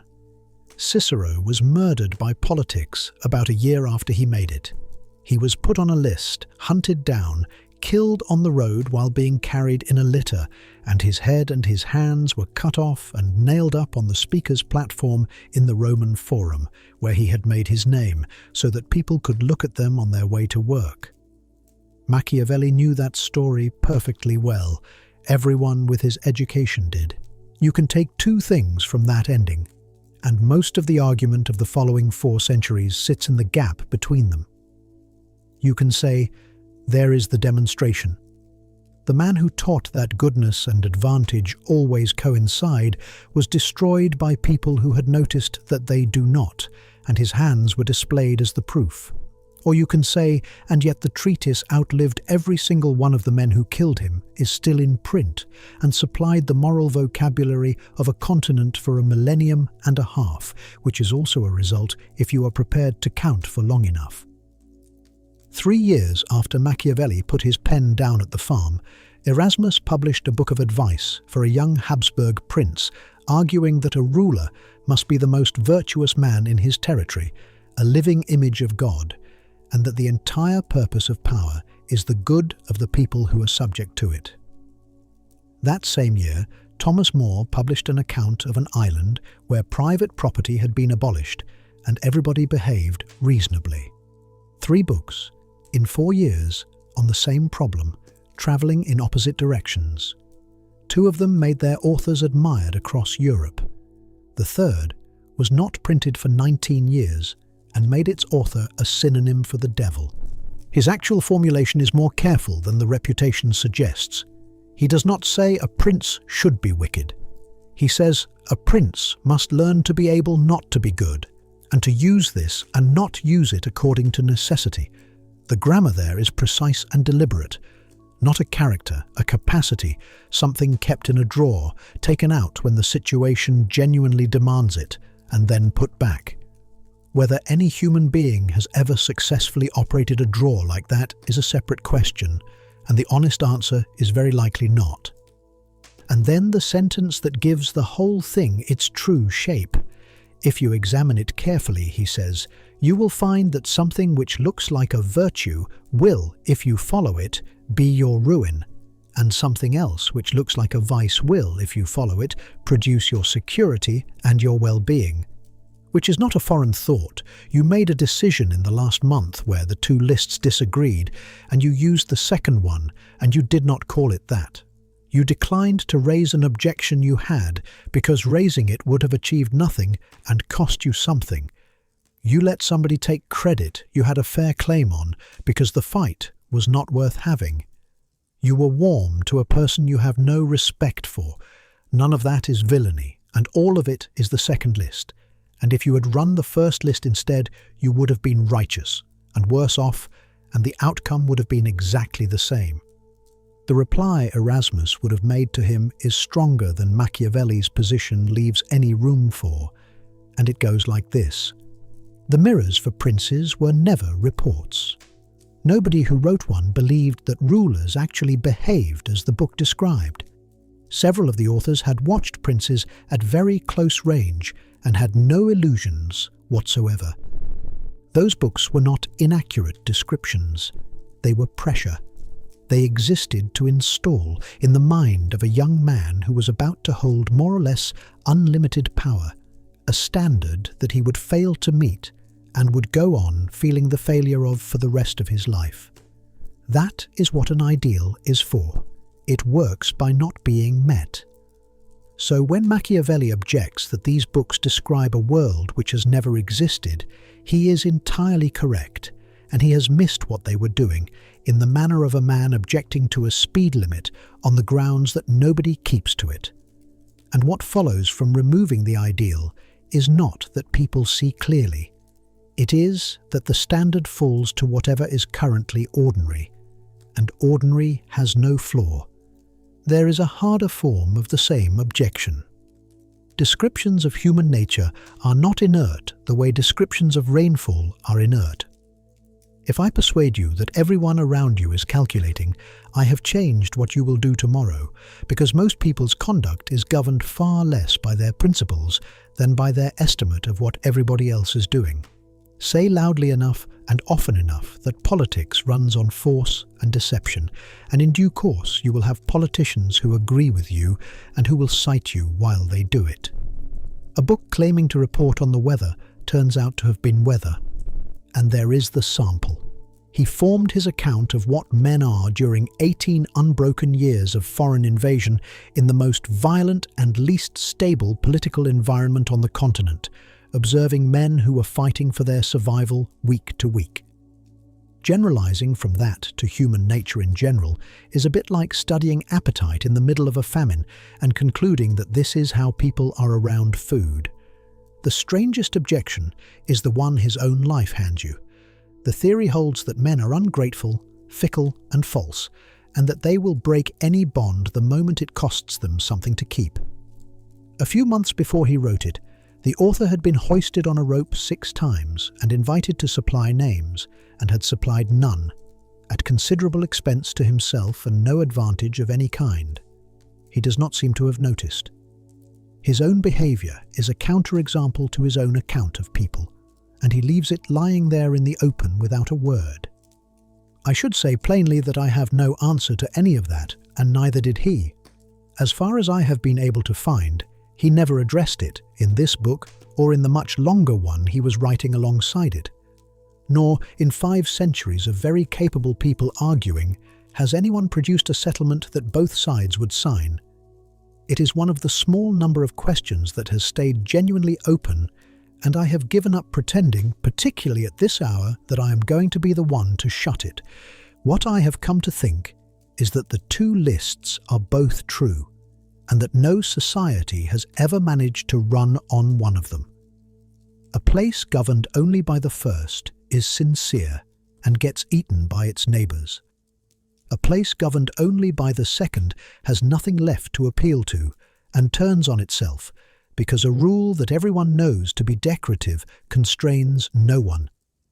Every functioning arrangement of human beings runs both at once and maintains in public that it runs only the first, and the maintenance is not hypocrisy exactly. It is closer to load-bearing. Which means that the person who writes the second list down is doing something necessary and something corrosive with the same sentence, and there is no known method of getting the necessary part without the corrosive part. Somebody has to say it. Whoever says it will be hated partly unfairly and partly for reasons that are perfectly sound. Having established that he is allowed to say the unsayable, he spends the permission immediately, and the first thing he spends it on is a question that almost everyone believes they already know the answer to, and that almost nobody has heard the whole of. There is something worth noticing about the state you are drifting towards, and it happens to belong to this. The part of the mind that runs the first list, the part that says should, that holds what happened up against what ought to have happened, is not the part that stays awake longest. It closes early. That is why there is no morality in dreams. Things occur, and you go along with them, and you do not sit in judgment while they happen, because the apparatus that judges has already shut for the night. Only the watching stays on, and it watches without any opinion at all. You may be near that now, or already through it. Nothing is being lost. It is only the ought letting go a little before the is does, which happens to every person alive, every night of their lives, and it is the gentlest part of the whole business. Let it go first. It has been working since you opened your eyes this morning. For about 3 years at the turn of the century, a town 20 miles from Florence spent its time killing itself. 2 families and the halves of the population attached to them burned each other's houses, drove each other's relatives out into the hills, and murdered one another in the streets over a grievance roughly 200 years old that nobody involved could have explained coherently. The town was called Pistoia, Pistoia, and it was not an independent place. It belonged to Florence. Florence could have stopped it. Florence had the soldiers, the legal authority and the responsibility, and Florence hesitated, because marching troops into a subject town and hanging people is what tyrants do, and the Florentine Republic understood itself as the opposite of a tyranny. so it sent commissioners instead. It mediated. It brokered settlements that held for a fortnight and then did not. It waited reasonably enough for the thing to burn itself out. It did not burn out. By the time Florence finally sent armed men, several years and a great many funerals later, the town was wrecked and the dead had gone uncounted because nobody in the middle of it had been keeping a list. The official sent out to look at Pistoia more than once, and who wrote the government's report on what had happened there was Niccolo Machiavelli. 11 years afterwards, he put a single sentence about it into the little book, and it is one of the quietest and most savage things in the whole of it. Cesare Borgia, he says, was reckoned a cruel man, and that cruelty restored an entire province, unified it, and brought it to peace and good faith. Anyone who looks at the matter properly will see that he was a great deal more merciful than the Florentine people, who, in order to avoid being called cruel, allowed Pistoia to be destroyed. The arithmetic underneath is simple, and it is hard to get out of once you have seen it. A ruler who executes a few people decisively at the beginning has hurt a few people, and they have names, and you can count them. A ruler who cannot bring himself to do it presides over disorder, and disorder produces killings and robberies that fall across a whole population, and those go uncounted because nobody is keeping a list. Mercy in the first situation is a virtue with an identifiable beneficiary. Mercy in the second is a preference for a clean conscience, paid for by people you will never have to meet.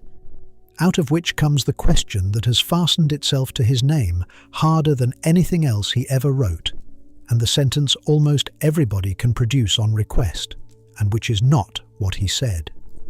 What he actually asks is whether it is better to be loved than feared, or the other way round, and his answer opens by saying that one would want to be both. It is only because the two are difficult to hold together at once that he continues, since they are hard to combine, it is much safer to be feared than loved if one of the two has to be lacking. If one of the two has to be lacking. That clause carries the entire weight, and it is the clause that never survives the journey. He is not recommending fear as a policy. He is answering a question about scarcity. If you can only have one of these, which one keeps you alive? And everybody who quotes him has thrown away the question and kept the answer, which is rather like citing a surgeon's advice on amputation as a general opinion about legs.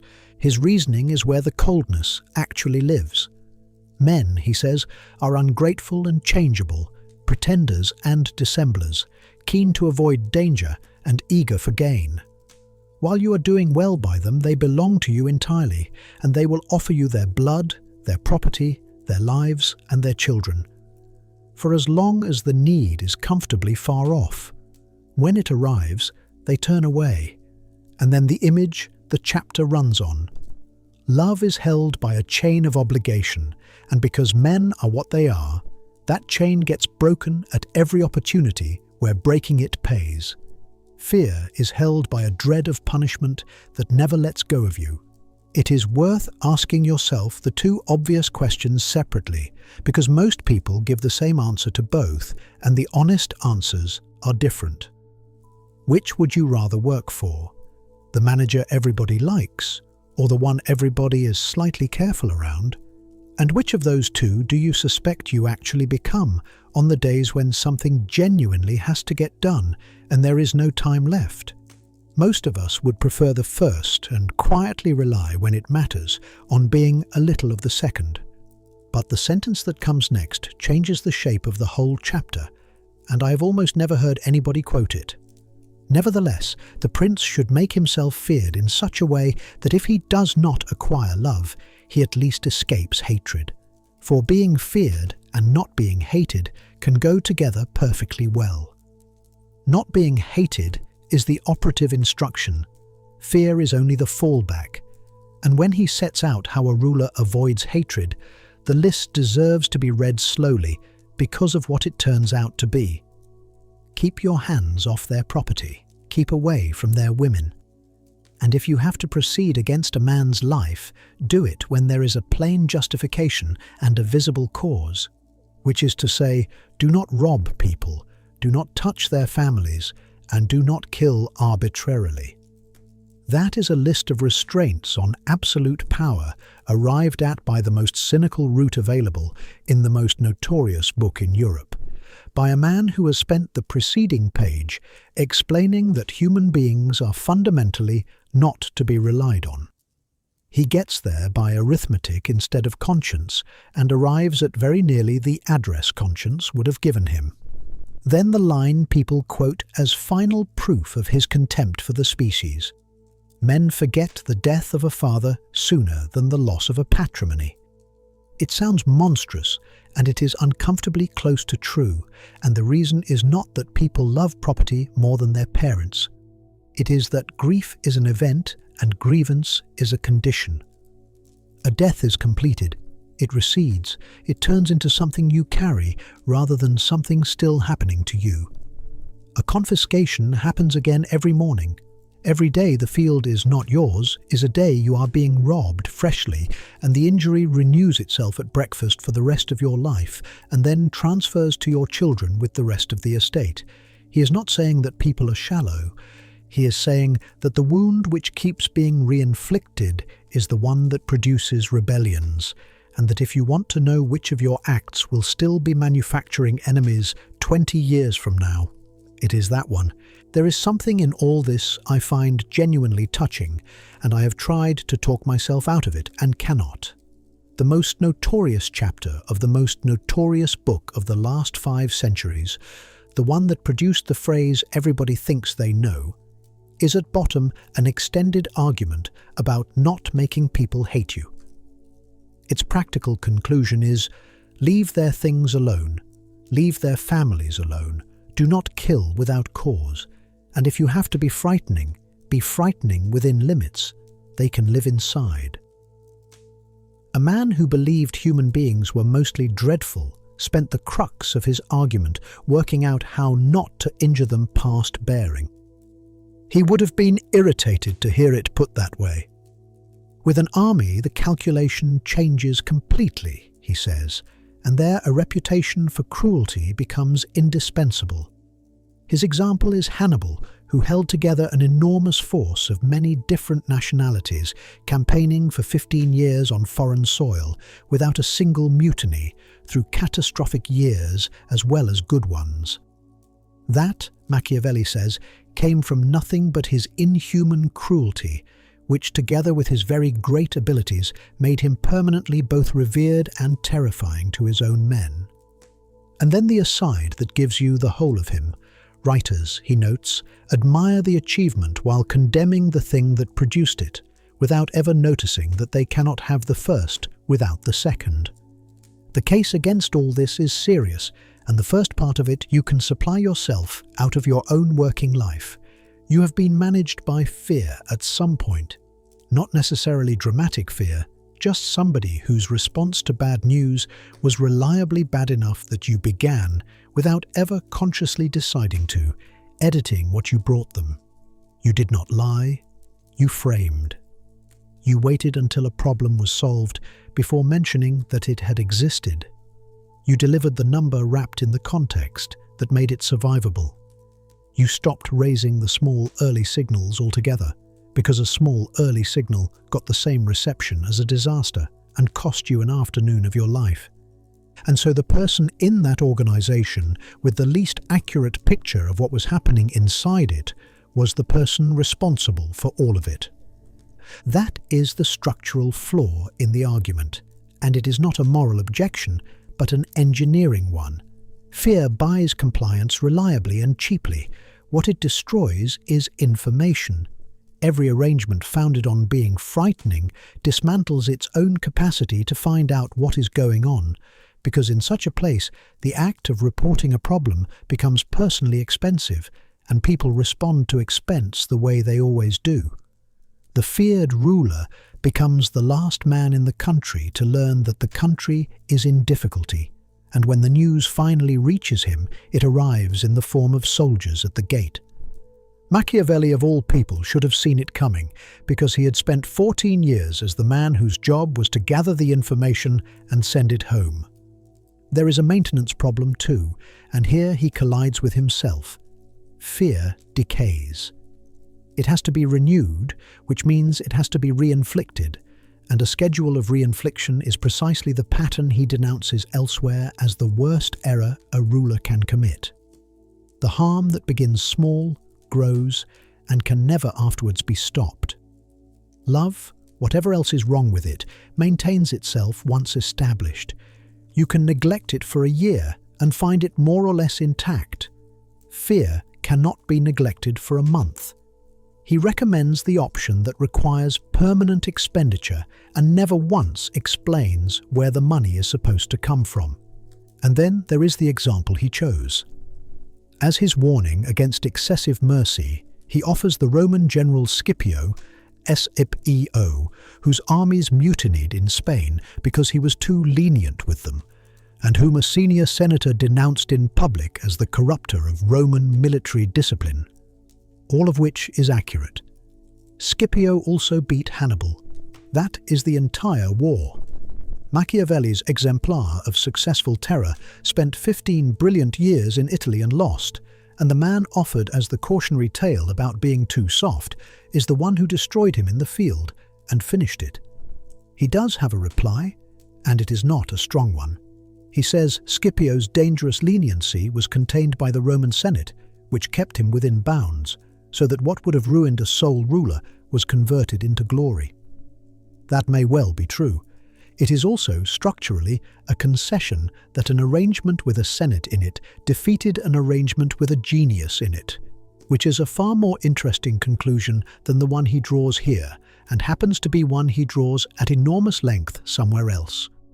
Where I keep ending up is that both halves are true, and the argument is therefore not really about choosing. Florentine mercy killed people in Pistoia. Fear blinds the person who deploys it. Those are not errors of selection. They are two failure modes of the same underlying predicament, which is one person attempting to govern the behavior of thousands by managing how they feel about him. His own closing line in the chapter almost reaches it. Men love at their own convenience, he says, and fear at the convenience of the prince, so a wise prince builds on what is his own rather than on what belongs to someone else. That is sound advice for a man alone in a hostile country. It is disastrous advice for anybody who needs to be told the truth on a regular basis, which is everyone who has ever been responsible for anything.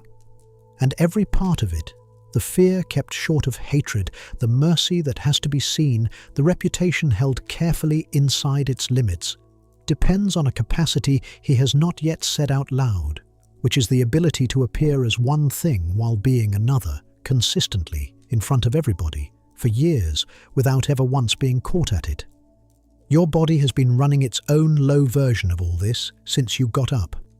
Not fear, exactly, the continuous background form of it, the thing that keeps a slight tension in the small muscles behind the eyes and holds the ribs a little shorter than they need to be, and leaves some part of you listening for a sound that never actually comes. It costs almost nothing an hour and about a full day's worth by evening. It has stopped now, or very nearly. Somewhere in the last few minutes, your tongue came away from the roof of your mouth and the breathing dropped out of the top of your chest to somewhere lower and slower and considerably less expensive, and there is nothing in this room that requires guarding. Nobody is managing you at this hour, and that includes you. There is nothing at all to be careful about until morning. The Greeks had a story about the education of Achilles that nobody thinks about for very long, because on the face of it, it is just a piece of furniture in the myth. The greatest warrior who ever lived was not raised by his father, or by a soldier, or by a philosopher. He was sent away to be brought up in a cave by Chiron, K-Y-Ron, who was a centaur, half a man and half a horse. Stay with the arrangement rather than the picture.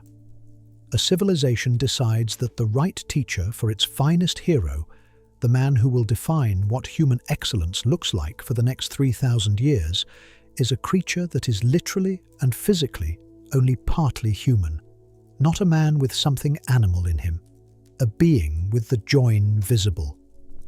Machiavelli noticed, the ancient writers put that there on purpose, he says, as instruction hidden inside a story. To be given a half-beast as a tutor means that a ruler has to know how to use both natures, and that either one of them without the other does not last. He is over-reading it slightly, and it is worth saying so.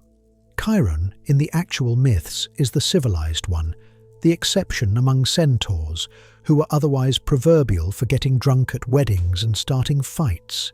He taught medicine and music and astronomy, and if anything, he is the beast with more humanity in him than most of the humans. But Machiavelli takes the shape rather than the content, and the shape is what he wants. Two natures in one body, with no way of having the second without the first. And then comes the piece of literary vandalism, which is the finest thing in the chapter and which almost nobody sees unless it is pointed out. 1500 years earlier, Cicero had set out a rule in his treatise on duties that every educated European for the following millennium and a half could recite from memory. There are two ways of settling a dispute, he wrote, by discussion and by force. The first belongs to human beings and the second belongs to animals. And so we resort to force only when discussion is not available to us. A page or two later, he adds that a wrong can be done in two ways, by violence or by deceit, that deceit belongs to the fox and violence to the lion, and that both are entirely unworthy of a man, deceit being the more contemptible of the two. Now here is Machiavelli. You must know that there are two kinds of combat, one with laws, the other with force. The first is proper to man, the second to beasts. But because the first is often not enough, one must have recourse to the second. He has repeated his opponent almost word for word, and then attached one clause. And having done that, he picks up Cicero's fox and Cicero's lion, the two animals set out specifically as a picture of everything a decent man must refuse to become, and converts them into a curriculum. Since a prince is obliged to know how to use the beast, he should take the fox and the lion, because the lion cannot defend itself against traps, and the fox cannot defend itself against wolves. So you need to be a fox in order to recognize the traps, and a lion in order to frighten the wolves. Those who rely on the lion alone, he says, do not understand their business. It is one of the coolest demolitions in European prose. He does not argue with the most respected moral authority in the West. He takes his sentences, keeps the grammar intact, and reverses the destination. What follows is the passage that made his surname mean what it means. A prudent ruler cannot keep faith, and should not, when keeping it works against him, and the reasons that made him promise have gone away. And then the condition that never gets quoted. If all men were good, this advice would not be good. It is offered as a response to a world already full of people who break their word, not as an opening move. None of which softens what comes next, because what comes next is technique. A prince will never be short of respectable-looking reasons for not honouring a promise, provided he knows how to dress the thing properly and is a great pretender and dissembler. And men, he says, are so simple and so completely governed by whatever is pressing on them at that moment that anyone who sets out to deceive will always find somebody willing to be deceived. His illustration ought to be in every account of him, and almost never is. As the outstanding living practitioner of the art, he nominates Pope Alexander VI, the head of the Church, a man who, Machiavelli says, never did anything and never thought about anything except how to deceive people, and who always found somebody it would work on, and there was never anyone who asserted a thing more convincingly, or swore to it with heavier oaths, or kept fewer of them, and every one of his deceptions worked, because he understood that part of the world extremely well. Then the general rule, which deserves to be had exactly. It is not necessary for a prince actually to possess the good qualities, but it is very necessary to appear to possess them. In fact, and he says he will risk putting it this strongly, having them and practicing them at all times is harmful, whereas appearing to have them is useful. He should seem all mercy, all faith, all humanity, all honesty, all religion, and above everything else, the last of those. And he should be those things. But he must keep his mind arranged in such a way that when he needs not to be them, he can turn and knows how. And he should be those things. That clause is skipped as often as anything in the book. He is not recommending permanent falsehood.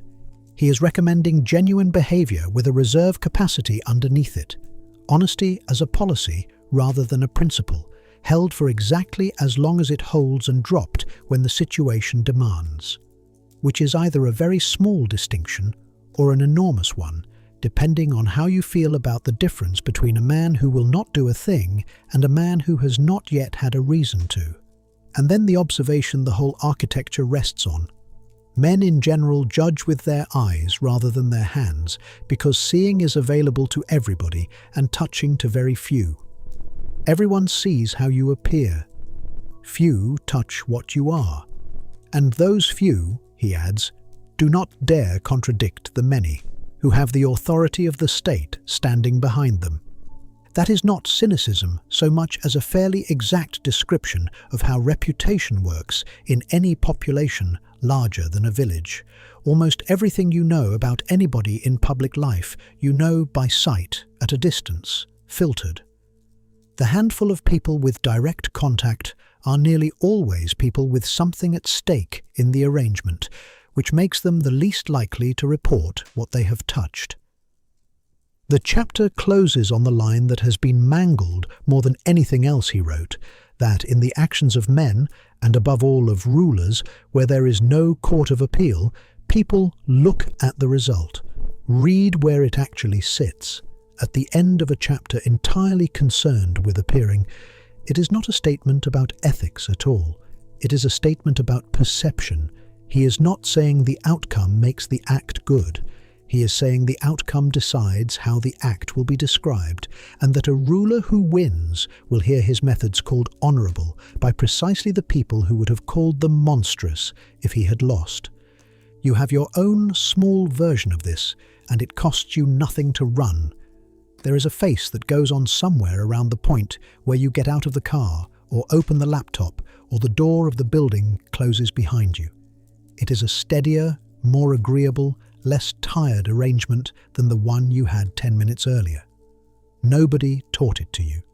It took real effort at 23, and now it goes on without your noticing, which is either a professional accomplishment or a small continuous loss, depending on the kind of day you have had. About 5 years after he finished the little book, still out at the farm, still unemployed, he wrote a comedy. It is one of the funniest things produced in Europe that century, and it is thoroughly filthy. The plot runs like this. A young Florentine wants to sleep with the wife of a rich, elderly, and monumentally stupid lawyer. The wife is famously devout, and there is no way in. The husband desperately wants a son, and has failed to get one.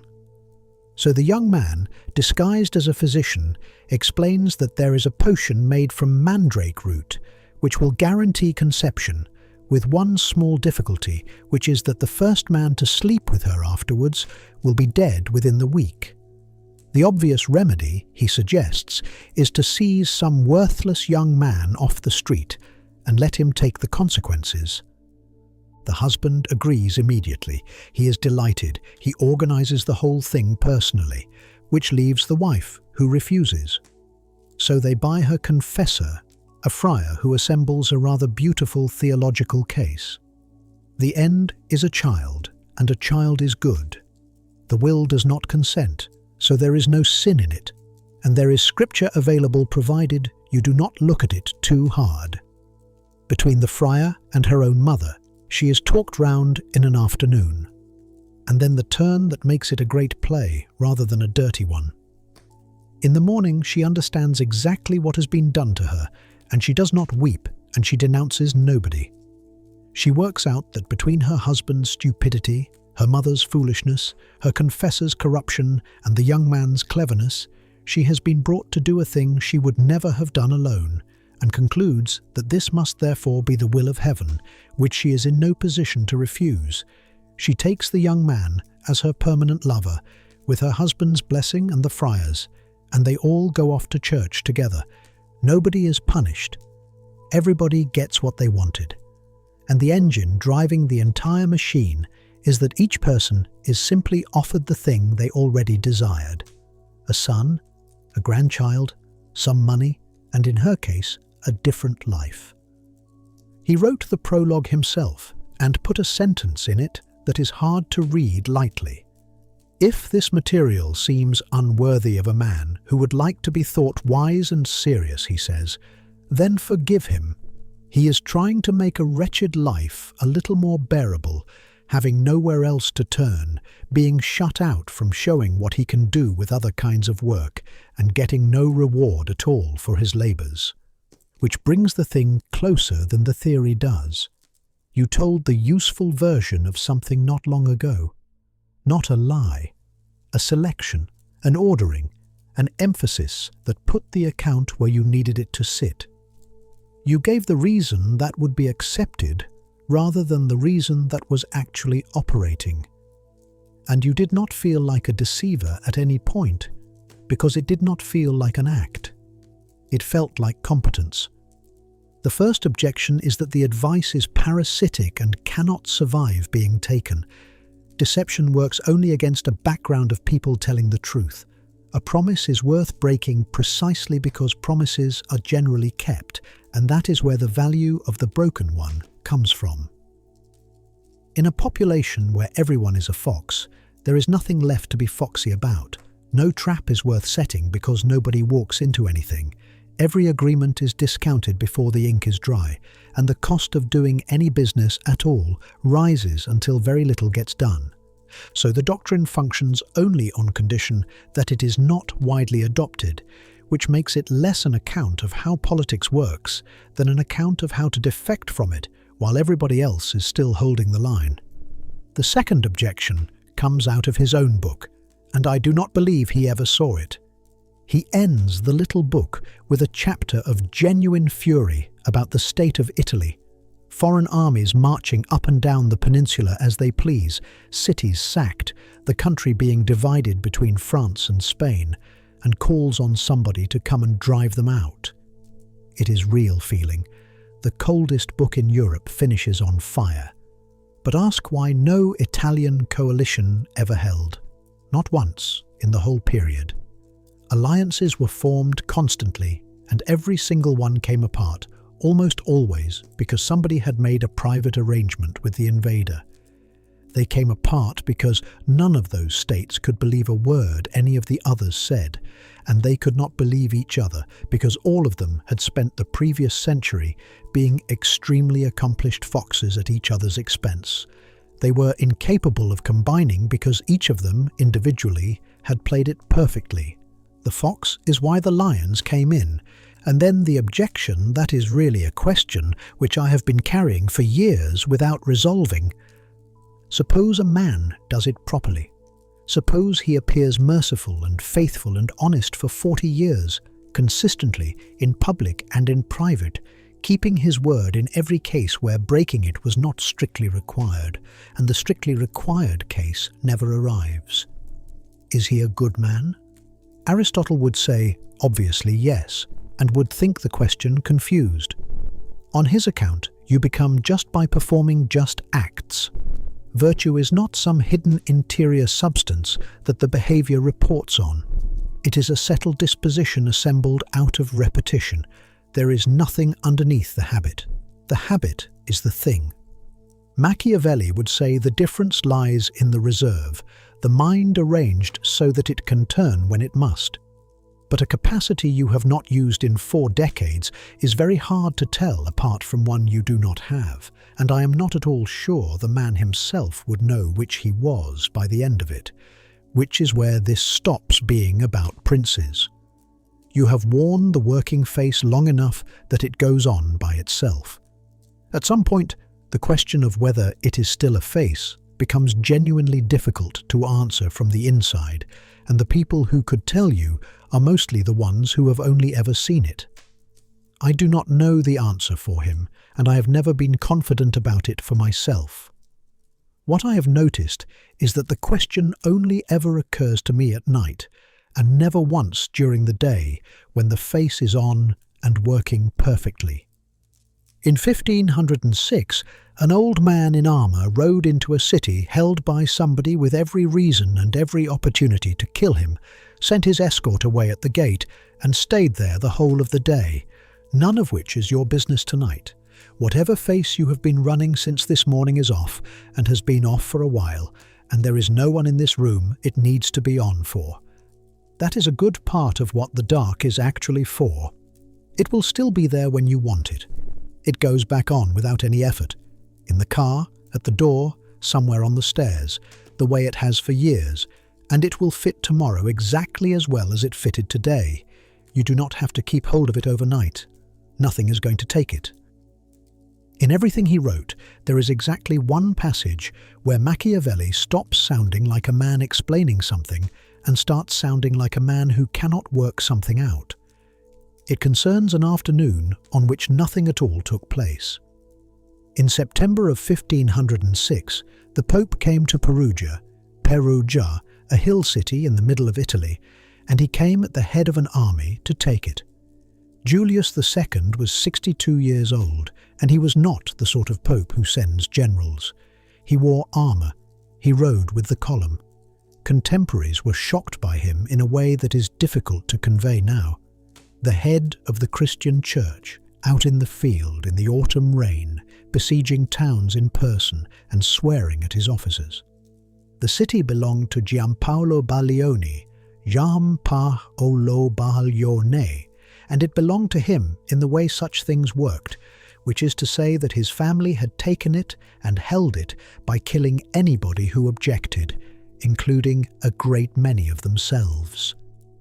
6 years earlier, one branch of the Baglioni had massacred the other at a wedding feast. Giampaolo had got out through a window, come back with men, and killed the people responsible, several of whom were his cousins. He was widely believed to be sleeping with his sister.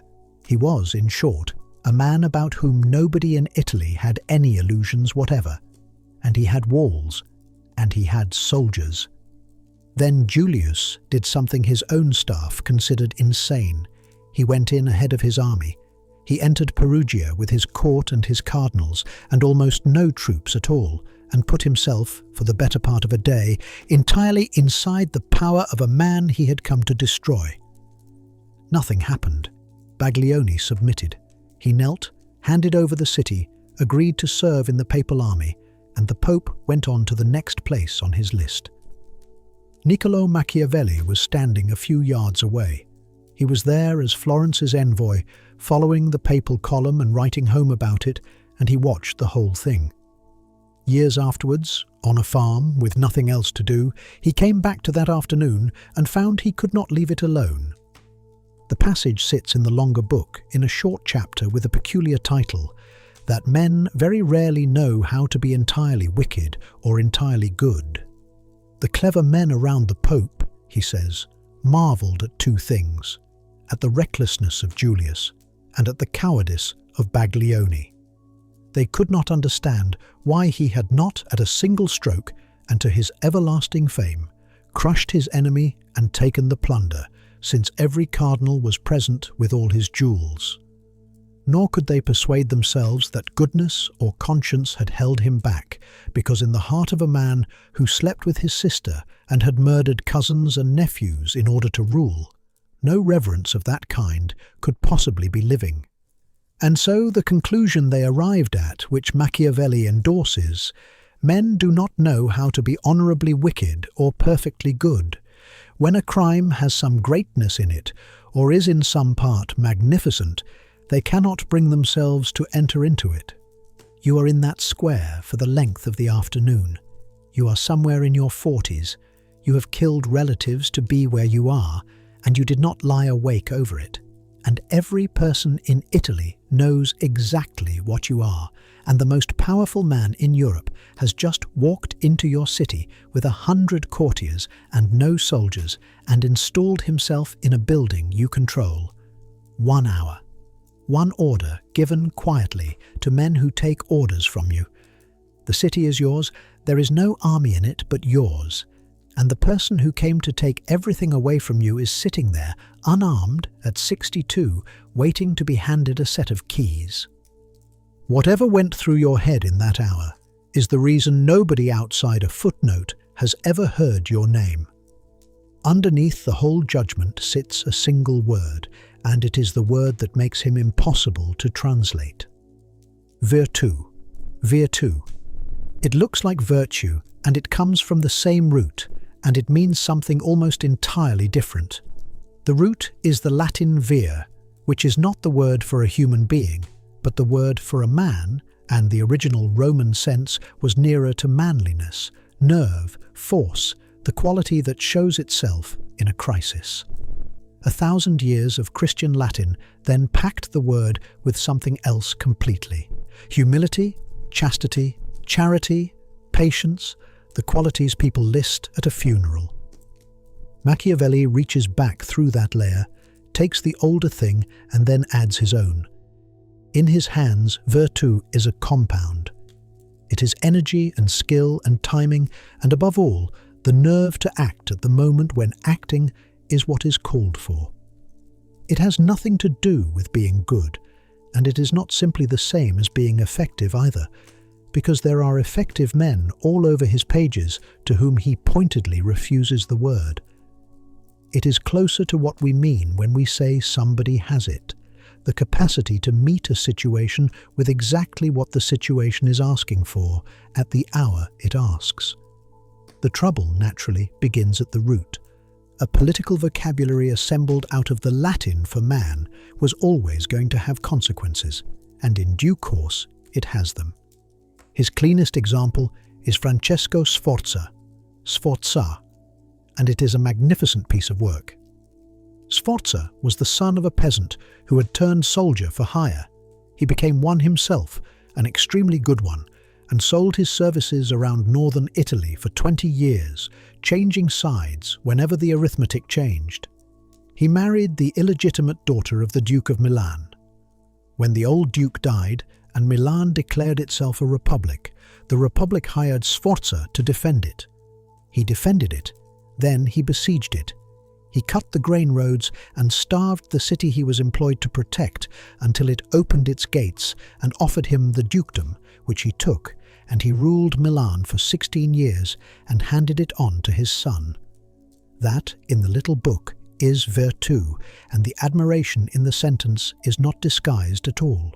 From a private man, by his own methods and his own great virtu, he became Duke of Milan, and what he had acquired with 1,000 difficulties he kept afterwards with hardly any trouble.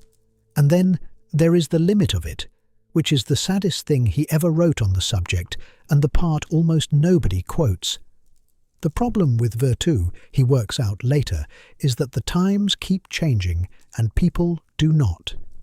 There are decades that reward patience and decades that reward speed, and the man whose nature is patient will be magnificent in the first and destroyed in the second by precisely the qualities that made him great. Fabius Maximus saved Rome from Hannibal by refusing to give battle, by waiting, by wearing him down over years, and he was entirely right. And if the situation had turned and demanded a headlong attack, he could not have produced one. It was not in him. Nobody can change their nature, that is the finding, partly because we are each bent one way by whatever we happen to be, and partly, this is the observation I find genuinely bleak, because a method that has worked once can never afterwards be argued out of a man. The thing that made you successful is the thing you will go on doing while the ground shifts underneath it, which means that the complete article, the man who has all of it and can supply whatever the hour requires, does not exist and never has. Virtù in its full form is a standard nobody meets, held up by a writer who had himself been broken by exactly the mismatch he is describing. The first objection is simple, and it is fatal if it lands, which is that the word does no work at all. Watch how it gets handed out. A man acts and succeeds, virtù. A man acts and fails. He had virtù, but fortune was against him. A man does not act, he lacked virtù. A man acts, succeeds, and does it so foully that Machiavelli dislikes him. Enormous ability, but the word is withheld on separate grounds. There is no outcome anywhere that could demonstrate the concept to be mistaken, and a concept that cannot be mistaken is not explaining anything.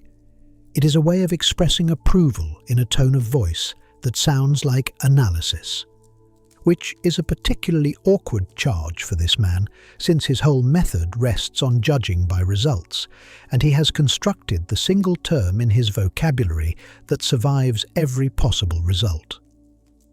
The second objection is that he may simply have read the afternoon wrong. The reasoning in that passage is worse than it first appears. Baglioni murdered his cousins. Therefore Baglioni has no conscience. Therefore conscience cannot have stopped him. Therefore it was cowardice. But people are not assembled in one piece like that, and the categories in another man's head are not the categories in yours. Killing relatives inside a family war was, in that world, a terrible but entirely recognized kind of act, one that other families committed and survived and went on being invited to weddings after. Laying hands on the Pope in his own person in front of the assembled cardinals was not the same species of thing at all.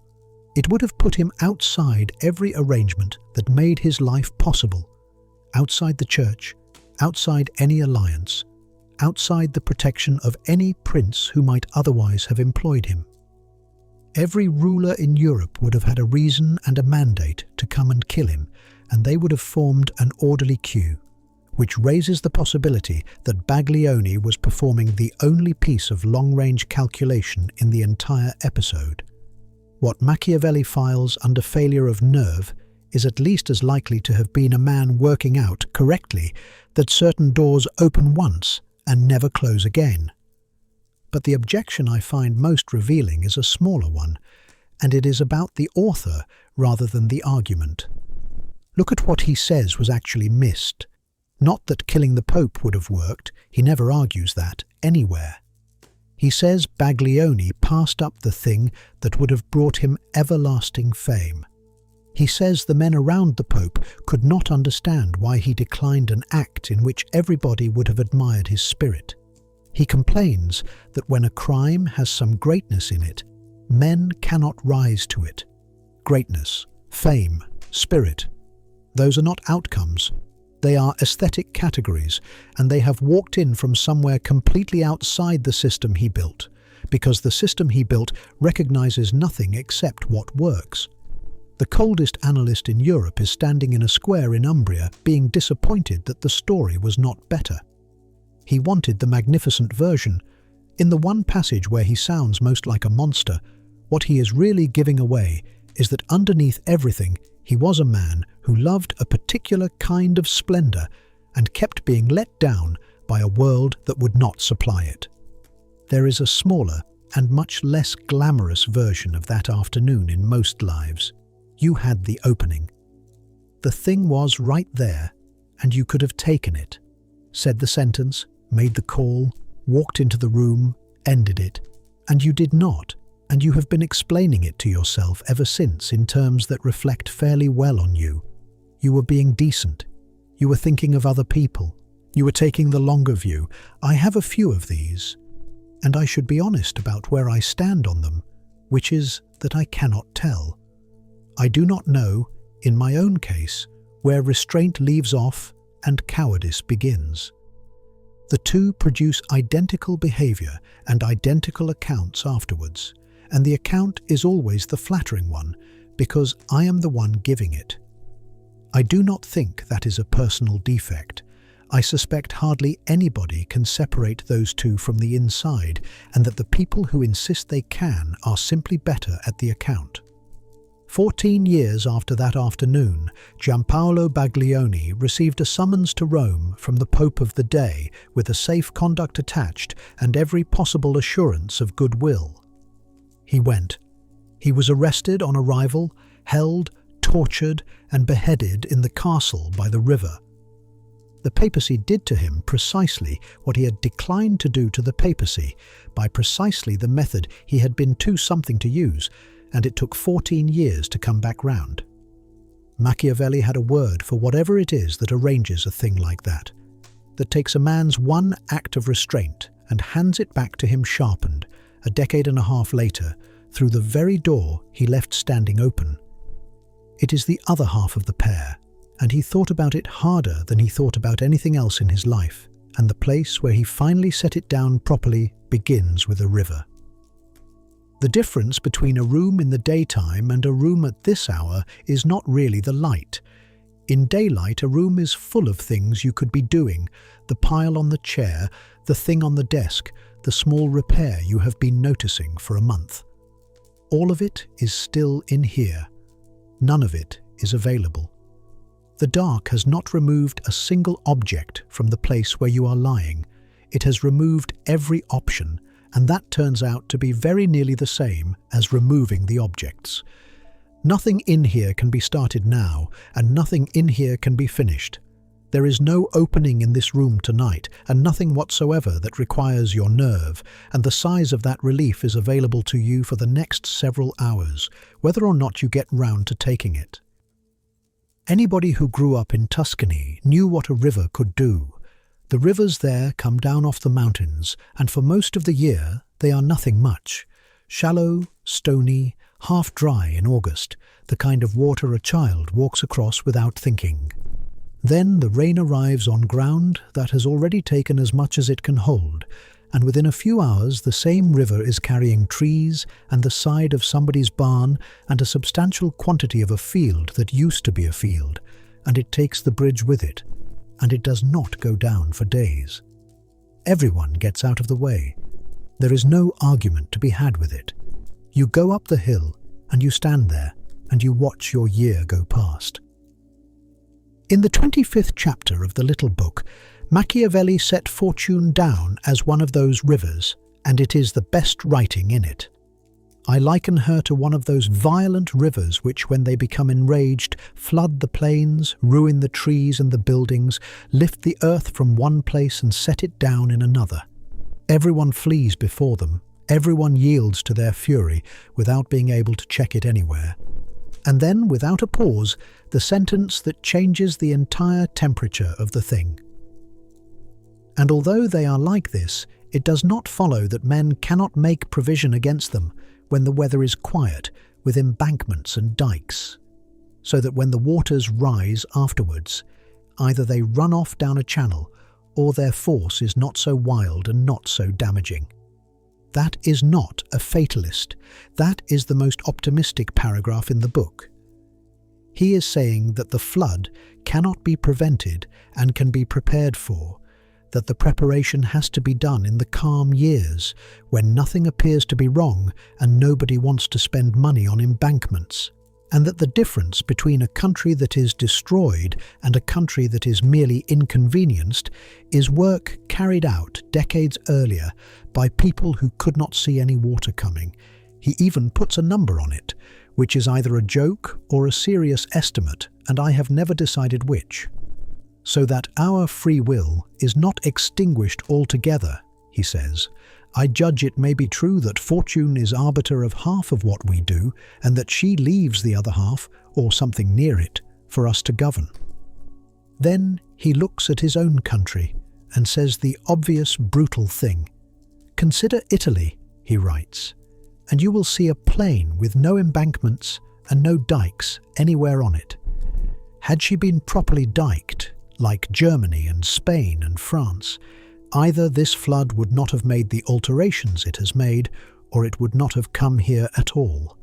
So much for the theory. The case that tests it is the man he admired more than anyone he ever stood next to. In the 7th chapter, he sets Cesare Borgia out as the model, and the admiration is not disguised. He goes through the record, secured himself against his enemies, acquired friends, conquered by force and by fraud, made himself both loved and feared by his people, followed and respected by his soldiers, destroyed everyone with the capacity to injure him, put new institutions into the places he took, and then writes that he does not know what better instruction he could give a new prince than the example of this man's actions. A few lines later, reviewing everything the Duke did, I find nothing in it to reproach. There is one detail in that chapter that nobody else in Europe could have supplied, because Machiavelli was in the room when it was said.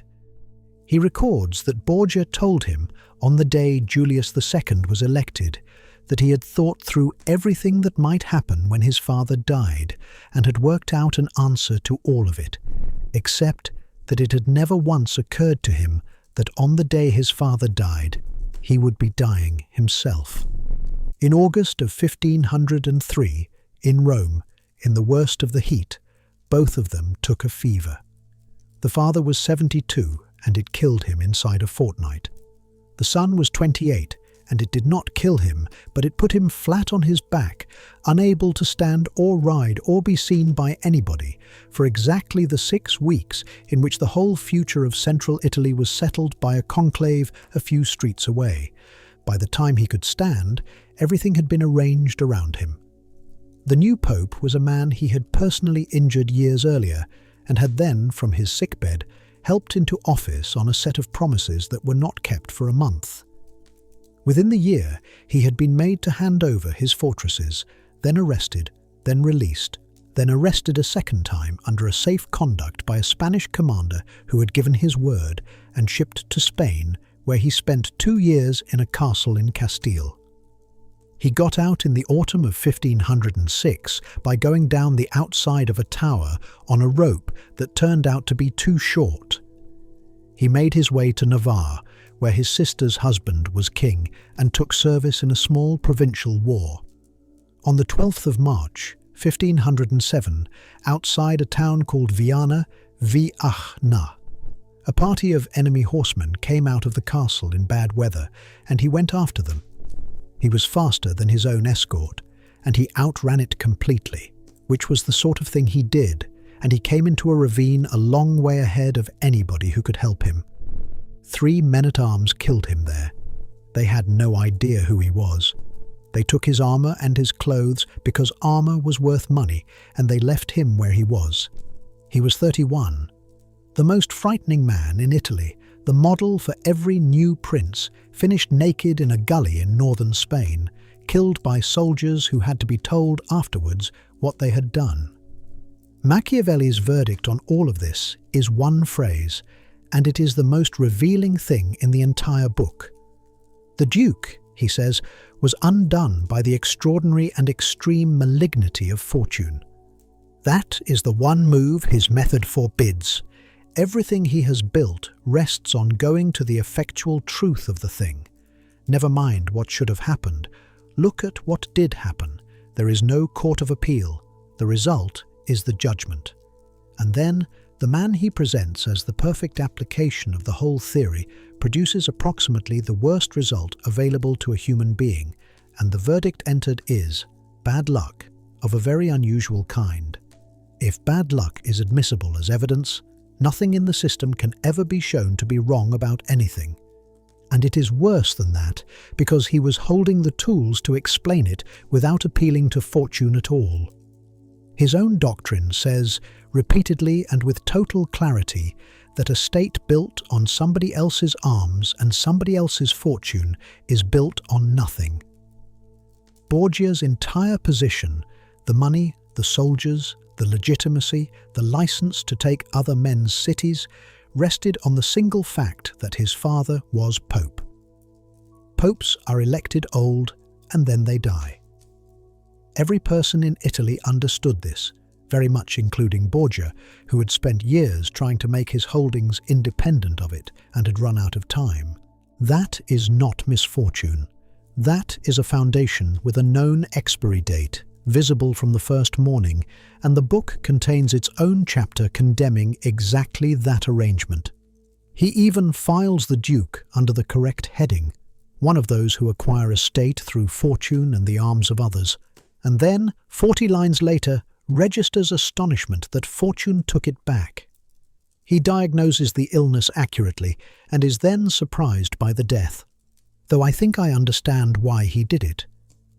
You have had a year that was decided by something you had no part in whatsoever. A department was restructured. A test came back. Someone you had built things around left, or arrived, or died. Whatever competence you brought to that year was not the variable, and you know perfectly well it was not, and the account you give of that year is nevertheless an account of what you did, because the alternative is a story with nobody in it, and nobody can live inside that. Which brings me to the sentence I have been putting off. It comes at the very end of the same chapter.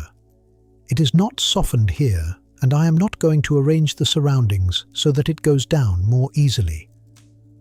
I judge this indeed, that it is better to be impetuous than cautious, because fortune is a woman, and it is necessary, if you wish to keep her under, to beat her and to strike her. And one sees that she lets herself be won more by these than by those who proceed coldly. And therefore, being a woman, she is always the friend of the young, because they are less cautious, fiercer, and command her with more audacity. There is no reading of that which improves it. I have watched people attempt several, and the attempts are worse than the passage. It is not a metaphor that ran away from him. It is not a convention of the period being reported at a neutral distance. It is not, as I have heard argued, a joke in bad taste. The verbs were chosen. He means that boldness works on chance the way violence works on a woman, and he considers the second half of that comparison so uncontroversial that it can be used to explain the first. And the strongest objection is that this is not really a passage. It is the architecture. Hannah Pitkin made the case at book length 40 years ago, and it has not been answered since. Look at the vocabulary from underneath. Virtu comes from the Latin word for a man. Fortuna, fortuna, is a goddess.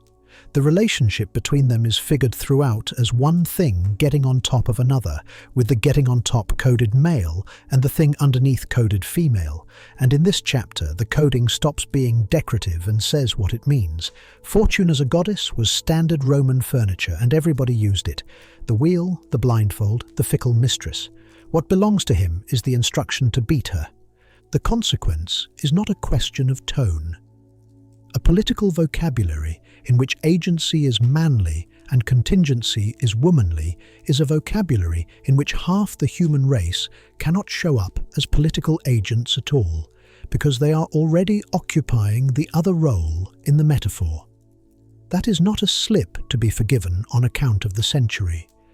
It is a way of thinking about power that has a shape, and the shape has proved extraordinarily durable, and a great many people who have never read a line of him have inherited it intact. There is one more objection, and it is the interesting one, because it is aimed at the good half of the chapter rather than the disgraceful half. Who builds the dikes? Not a prince. That is the difficulty. Embankments are not thrown up by a brilliant man in a hurry. They are built across generations by people who will not be alive for the flood, paid for through dull decades by institutions that outlast whoever began them, and maintained in between by clerks whose names nobody records. When Machiavelli lists the countries that are properly diked, he names places with long-settled crowns and standing arrangements, not places that happened to produce a genius. His own metaphor, followed honestly, does not point at a prince at all. It points at something capable of holding a single purpose for 200 years, which is precisely the thing an individual cannot be, and he knew. That is the strange part. There was another manuscript on the same table in the same months, 4 times as long, entirely about how you build the kind of arrangement that lasts, and it does not have a prince in it anywhere. Then the book does something that nobody expects the first time they read it. Having finished with the woman and the river, he turns the page, and the temperature changes completely. The last chapter of the coldest book in Europe is on fire. Italy, he writes, is more enslaved than the Hebrews, more servile than the Persians, more scattered than the Athenians, leaderless, without order, beaten, stripped, torn, overrun, and having endured every kind of ruin there is. He calls for someone to come and take her back. He says he cannot express the love with which such a man would be received in all the provinces that have suffered under these foreign floods, with what thirst for vengeance, with what stubborn loyalty, with what devotion, with what tears. He says that God does not want to do everything himself, because he does not wish to take away our free will, or the share of the glory that properly belongs to us. And then he stops arguing altogether and quotes 4 lines of Petrarch, Petrarch, 150 years old, about Italy. Virtue against fury shall take up arms, and the fighting shall be short, for the ancient valour in Italian hearts is not yet dead. You are 44 years old, and you are writing that in a farmhouse. You have no employment and no realistic prospect of any. The men you are addressing have not replied to your letters and are not going to. Everything you built has been taken apart. The government you gave 14 years to has been abolished. And the last substantial thing you did with your own hands got several thousand people killed in a town 10 miles up the road. You have not been inside the city for more than a few days at a time in over a year. And you are finishing a book nobody asked you for, which will not be printed while you are alive, with a line of poetry about ancient courage that is not yet dead. Whatever else that is, it is not the work of a cynic. The other manuscript was already well underway. It is 4 times the length. It took him years rather than months, and it opens its real argument with a claim so strange that almost nobody since has been willing to take it seriously. A great deal has been going on inside you tonight that you had no hand in at all. Your heart has beaten more than 60,000 times since this morning without one instruction from you.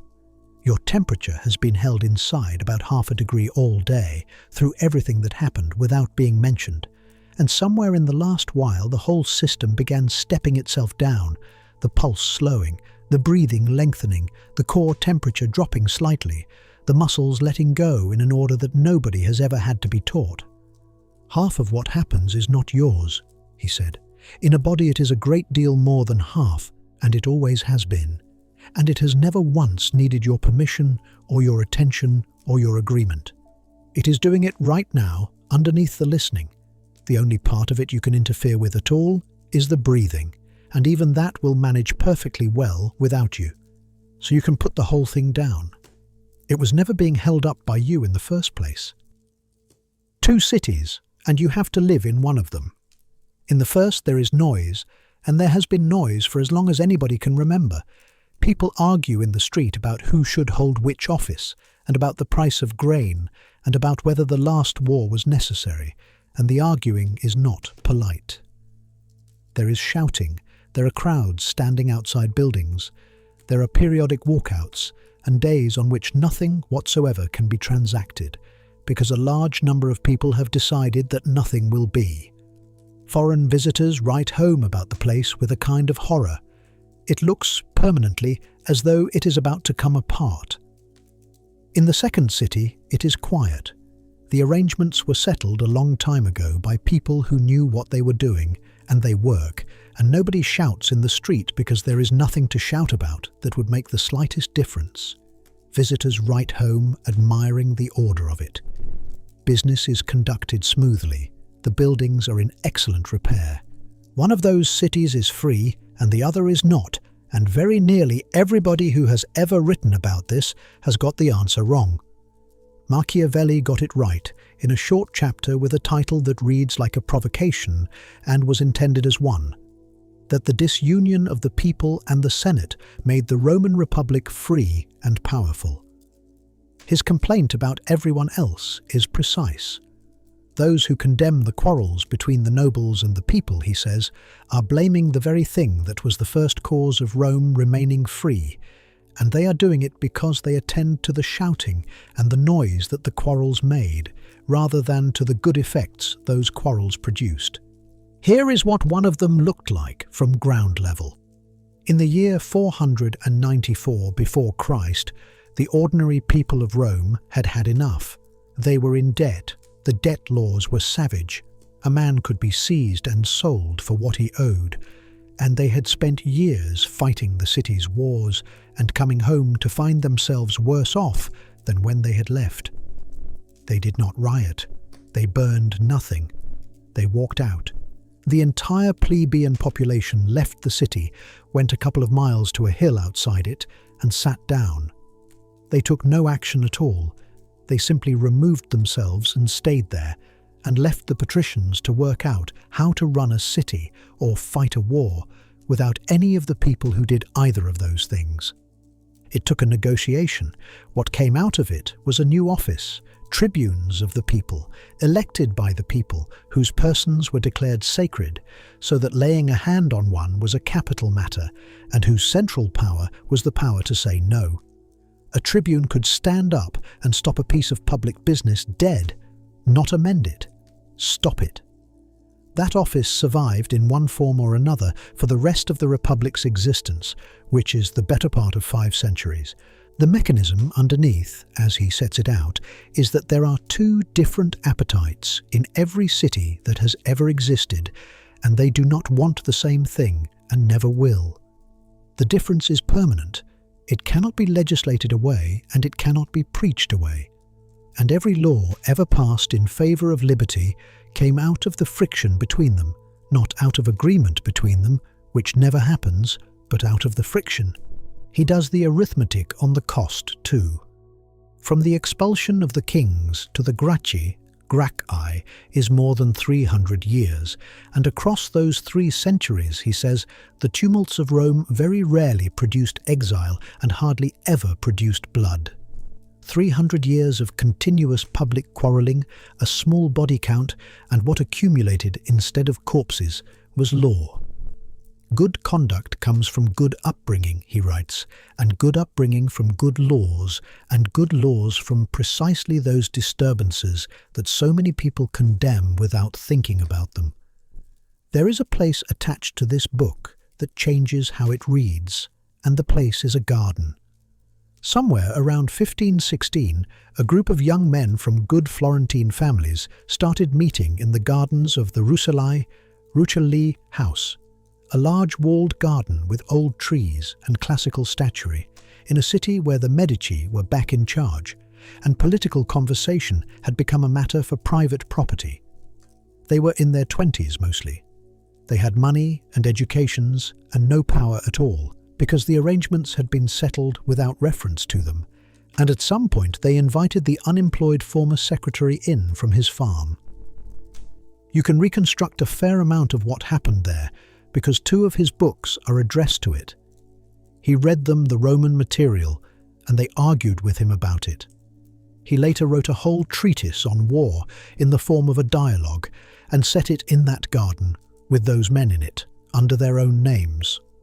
And when the time came to put a dedication on the long book, he did something with it that I am not sure anybody had done before. The convention was absolute. You dedicated a book to a prince. You said he was magnificent. If you were fortunate, you received some money. What he wrote instead was that he was departing from the common practice of those who write, and that he had chosen to address the work not to men who are princes, but to men who by their innumerable good qualities deserve to be, not to those who could load him with offices and honours and riches, but to those who cannot, and who would if they could. That is aimed. He is standing in a room, naming out loud the thing that everybody does, declining to do it, in the front matter, in writing, where it cannot be taken back. And the book behind that dedication is not a pamphlet. The short one was written fast, in a few months, by a desperate man who wanted work. This one is 4 or 5 times the length.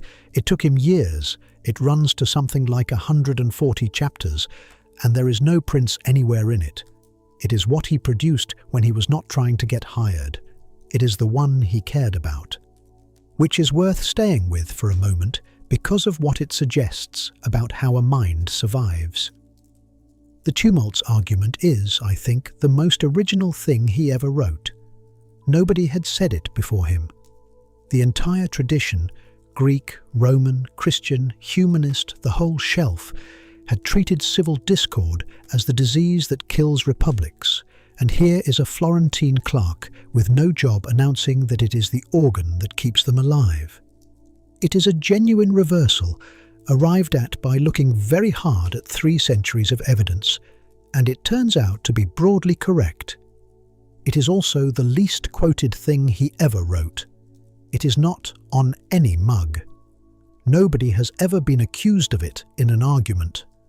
500 years of readers took the short book he dashed off to get employment and left the long one on the shelf and built an adjective out of the wrong half of a man. I have no tidy conclusion about that.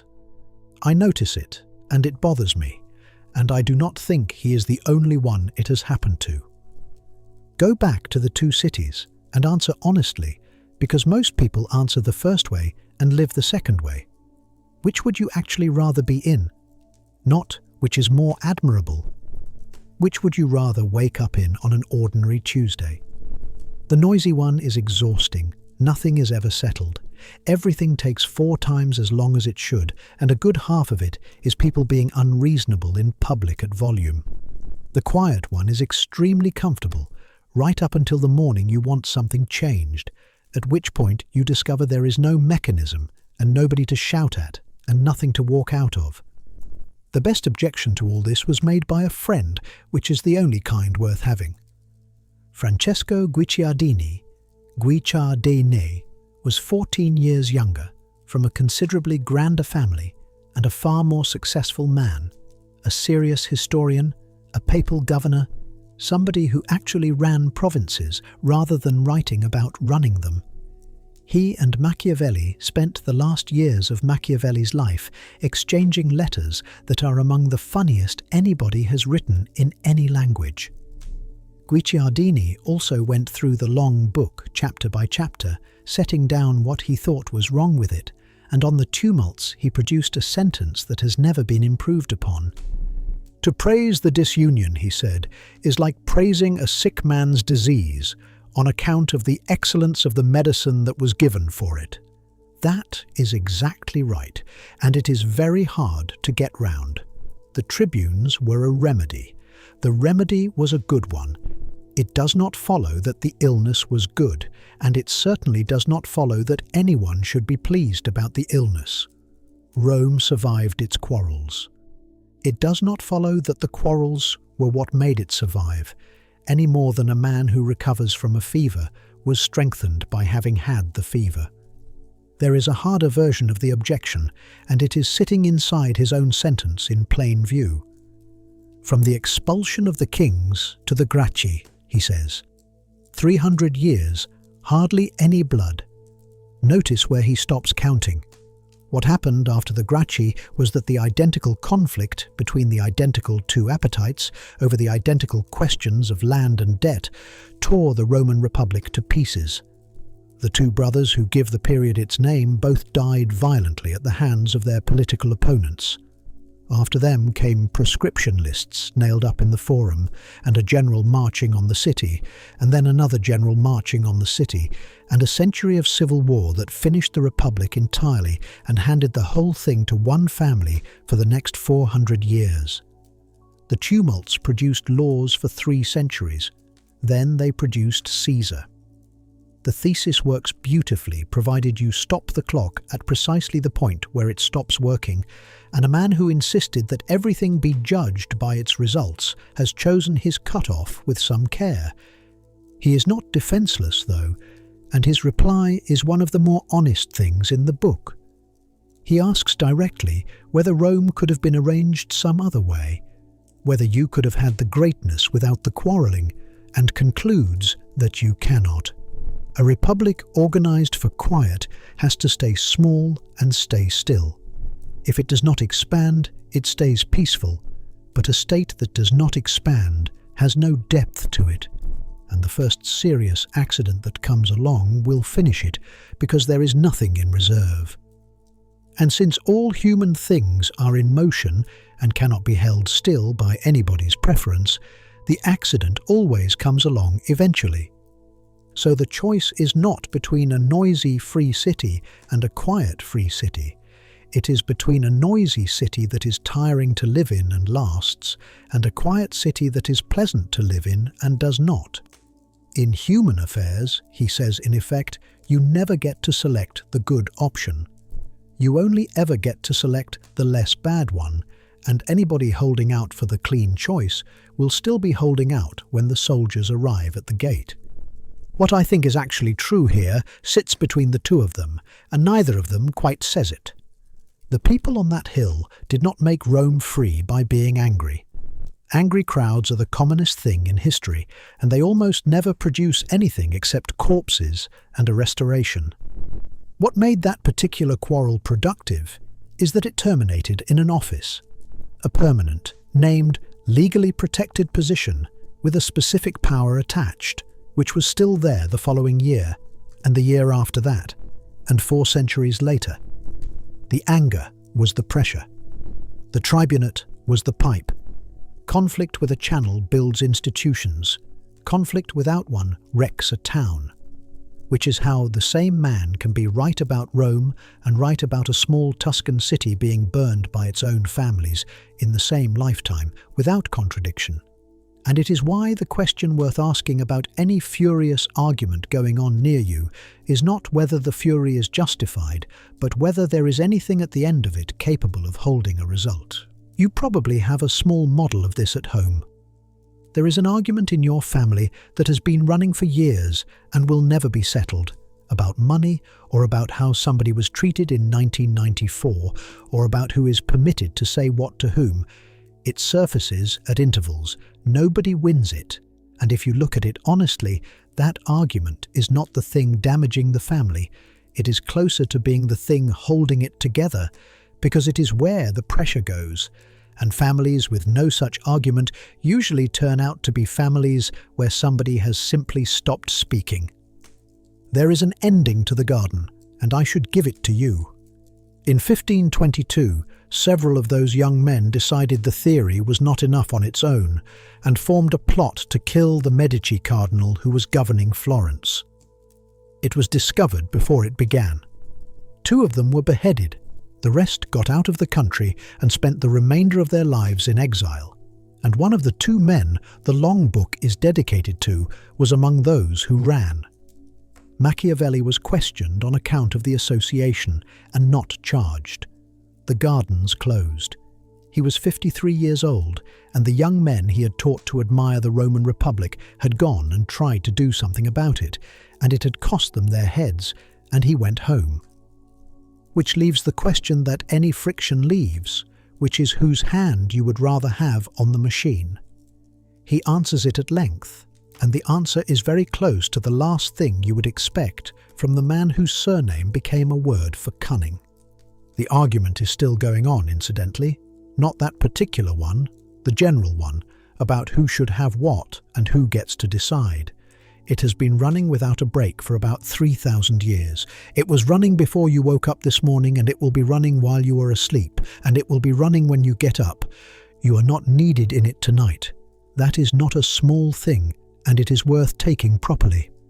An argument that large, that old, that entirely unfinished, and your absence from it for the next 7 or 8 hours will not be registered by a single person.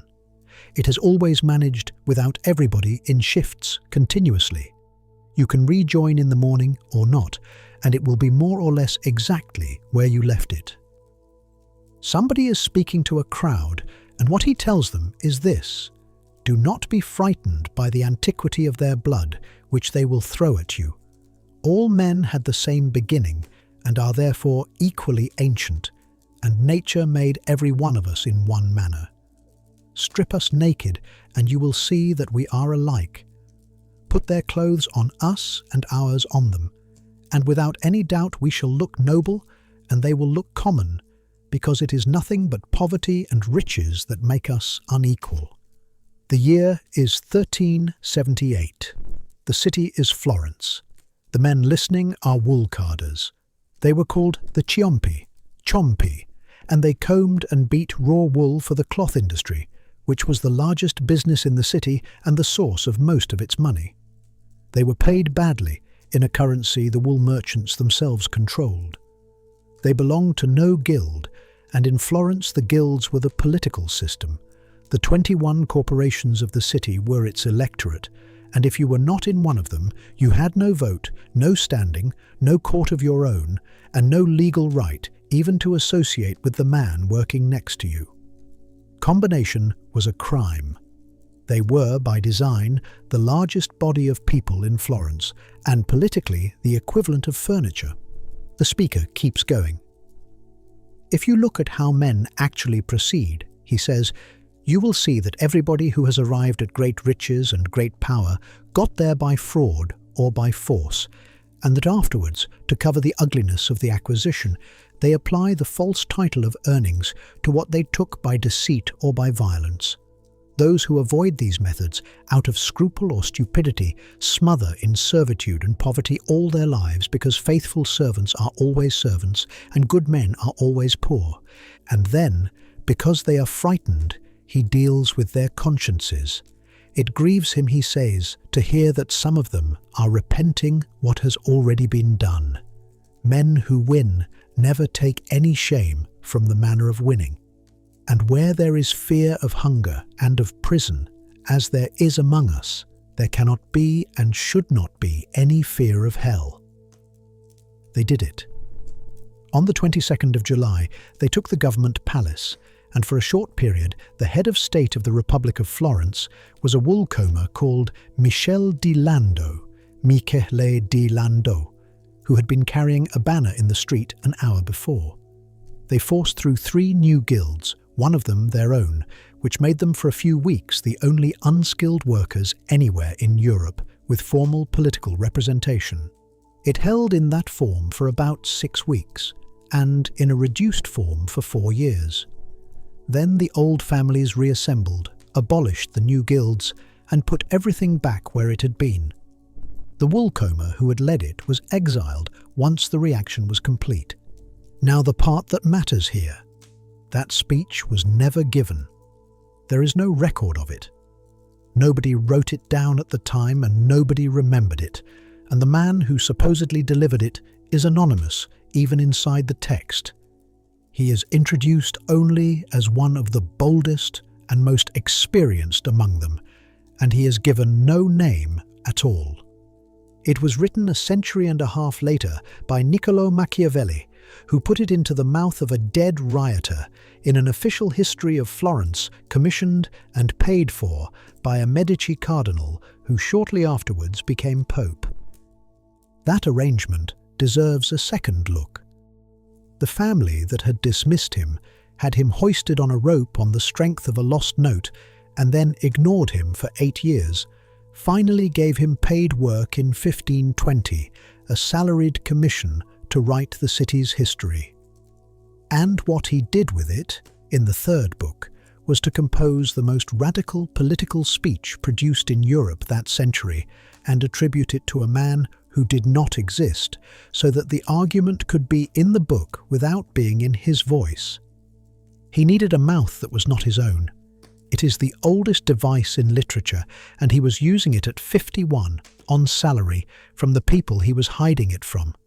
He had also made the same case in his own voice, in the long book, where nobody was paying him and nobody was going to read it while he was alive. There is a chapter that asks where the guarding of liberty is more safely placed, with the people or with the great. And the argument he gives is the one nobody expects, because it does not proceed from any warm feeling about the human race whatsoever. There are two appetites. The great want to command and to dominate. The people want only not to be commanded and not to be dominated. Those are not desires of the same size, and that is the whole argument. Hand the guardianship to the people and they will look after it, because they cannot seriously hope to seize it for themselves, and a man who knows he can never own the thing is the safest person alive to leave it with. Hand it to the great, and you have given it to the one group that has both the appetite to take it and the means. Then there is a chapter whose title alone would have caused difficulties in most of Europe, that the multitude is wiser and more constant than a prince. He is arguing directly against Livy here, which is worth pausing on. This is his own master, the historian. His father spent 9 months of evenings indexing in order to own a copy, and he goes at him head on. Livy had written that nothing is emptier or more inconstant than a crowd. Machiavelli says he is simply wrong and that the comparison has been rigged for centuries because people set a lawless mob against a well-ordered king and then announce a result. Compare like with like, he says. Put a people bound by laws against a prince bound by laws, and the people will be steadier, more grateful, and considerably better at choosing officials. Put a lawless people against a lawless prince, and you get the sentence I keep coming back to. A licentious and tumultuous people can be spoken to by a good man and can easily be brought back to the right road. A wicked prince can be spoken to by nobody, and there is no remedy for him except steel. He adds an observation about crowds that anyone who has sat through a public meeting will recognize. When two speakers of roughly equal ability put opposite cases to a popular assembly, he says, it is very rare indeed to find the people choosing the worse one. Not because they are clever, because there are a great many of them, and being flattered by 2 men at once is a good deal harder than being flattered by one. Which puts a live question in front of you, and the honest answer is uncomfortable for most of us. Take some decision that matters to you a great deal, the running of a hospital, a school, the water supply, whatever it is. Would you rather it were settled by everybody affected, voting, badly informed, and in a poor mood, or by 9 competent people in a room who have actually read the papers? Nearly everybody reaches for the 9, and nearly everybody knows while reaching that the 9 will in 15 years have become a class with interests of their own, and that there will be no mechanism for removing them and nobody to shout at, because the entire point of the 9 was that they should be insulated from being shouted at. The trouble is that he also says the opposite at length in the same book. There is a chapter a long way earlier whose title is that the people, deceived by a false appearance of good, often desire their own ruin. He supplies examples. He says elsewhere that a crowd together is bold, while each man in it alone is weak, that the nature of peoples is changeable, that it is easy to persuade them of something and extremely hard to keep them persuaded. And in the short book he says flatly that men are ungrateful, fickle, liars, and will leave you the moment staying costs them anything. Both of those are his. They are not youth and maturity. They are not different decades or different projects. They are in the same manuscript, written in the same years, and he does not reconcile them anywhere in it. He does try once, and the attempt is more interesting than the failure. Men deceive themselves about general questions, he says, and judge very well about particular ones. Ask a crowd whether the war is a good idea, and they will often get it wrong, because the question is abstract, and abstractions can be dressed. Ask them whether this specific man should hold this specific office, and they will usually be right, because they know him, and he lives 4 streets away, and there is nowhere for a dressed-up version of him to hide. That is a real distinction, and I think there is a great deal in it. It does not close the gap. It explains why a population can be sound about persons and catastrophic about policies, which is a description of the problem rather than a solution to it. I am not going to tidy this up, and I would rather say why than just leave it lying there. The tidy version is available and it is popular. I could tell you that the pessimism belongs to the short book and the optimism to the long one, that one was written for princes and the other for republicans, and that a man naturally says different things in different rooms. It is elegant, and I think it is mostly a way of avoiding a person who genuinely held two views and never got them to shake hands. Nearly everybody is in that position about something. You believe people are basically decent, and you lock the door. You believe your colleagues are competent, and you check their figures. The unreconciled version is the true one, and smoothing it out would make him easier to describe and rather less like a mind. There is a sharper technical objection, which is that he changes the claim halfway through. The chapter promises that the multitude is wiser and more constant. What the chapter delivers is an argument that popular error can be corrected and princely error cannot. The good man who can talk a crowd round, and the steel that is the only thing that works on a tyrant. Those are two different propositions. One concerns the quality of the judgment, the other concerns the cost of the mistake. His case for the second is excellent. He put the first on the door. And there is the objection the wool carders themselves would have made, which is, which people? When he says the people, he does not mean everyone in the city. He means the guild members, the shopkeepers, the dyers, the notaries, the men with standing. In Rome, he means adult male citizens who were a minority of the bodies in Rome, since the slaves and the women who made up most of the population appear nowhere in the argument at any point. And in Florence, his own category excludes precisely the men he wrote that speech for, because a wool carder with no guild was not part of the people in any sense his vocabulary could recognize, which makes what he did in the history stranger rather than less strange. He gave the best speech he ever wrote to a class of person his own political theory had no room for.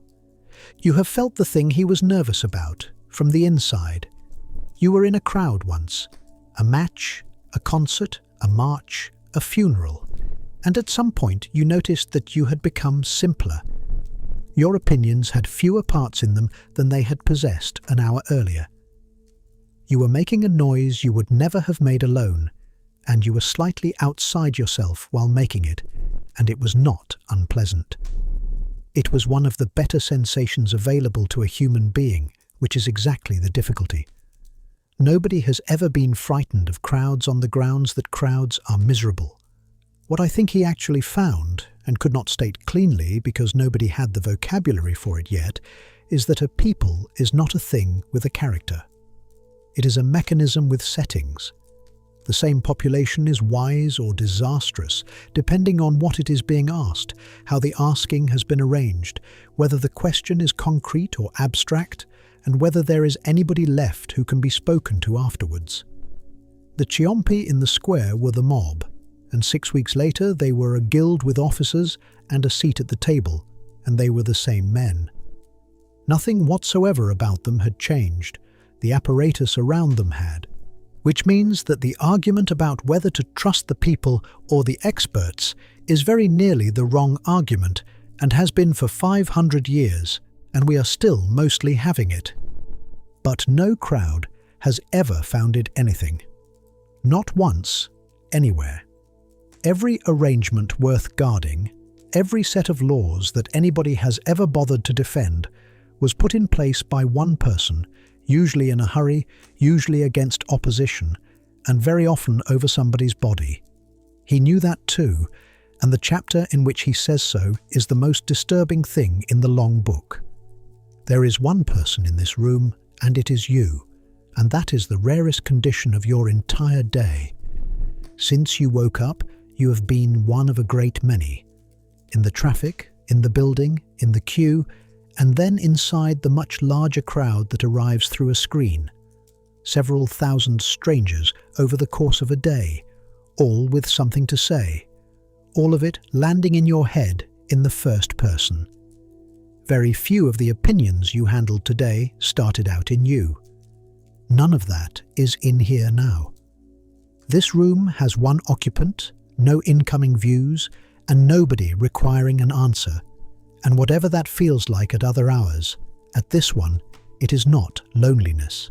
It is the quietest and least crowded you have been since yesterday. It belongs entirely to you, and there are several hours of it left. The wall was not much of a wall yet.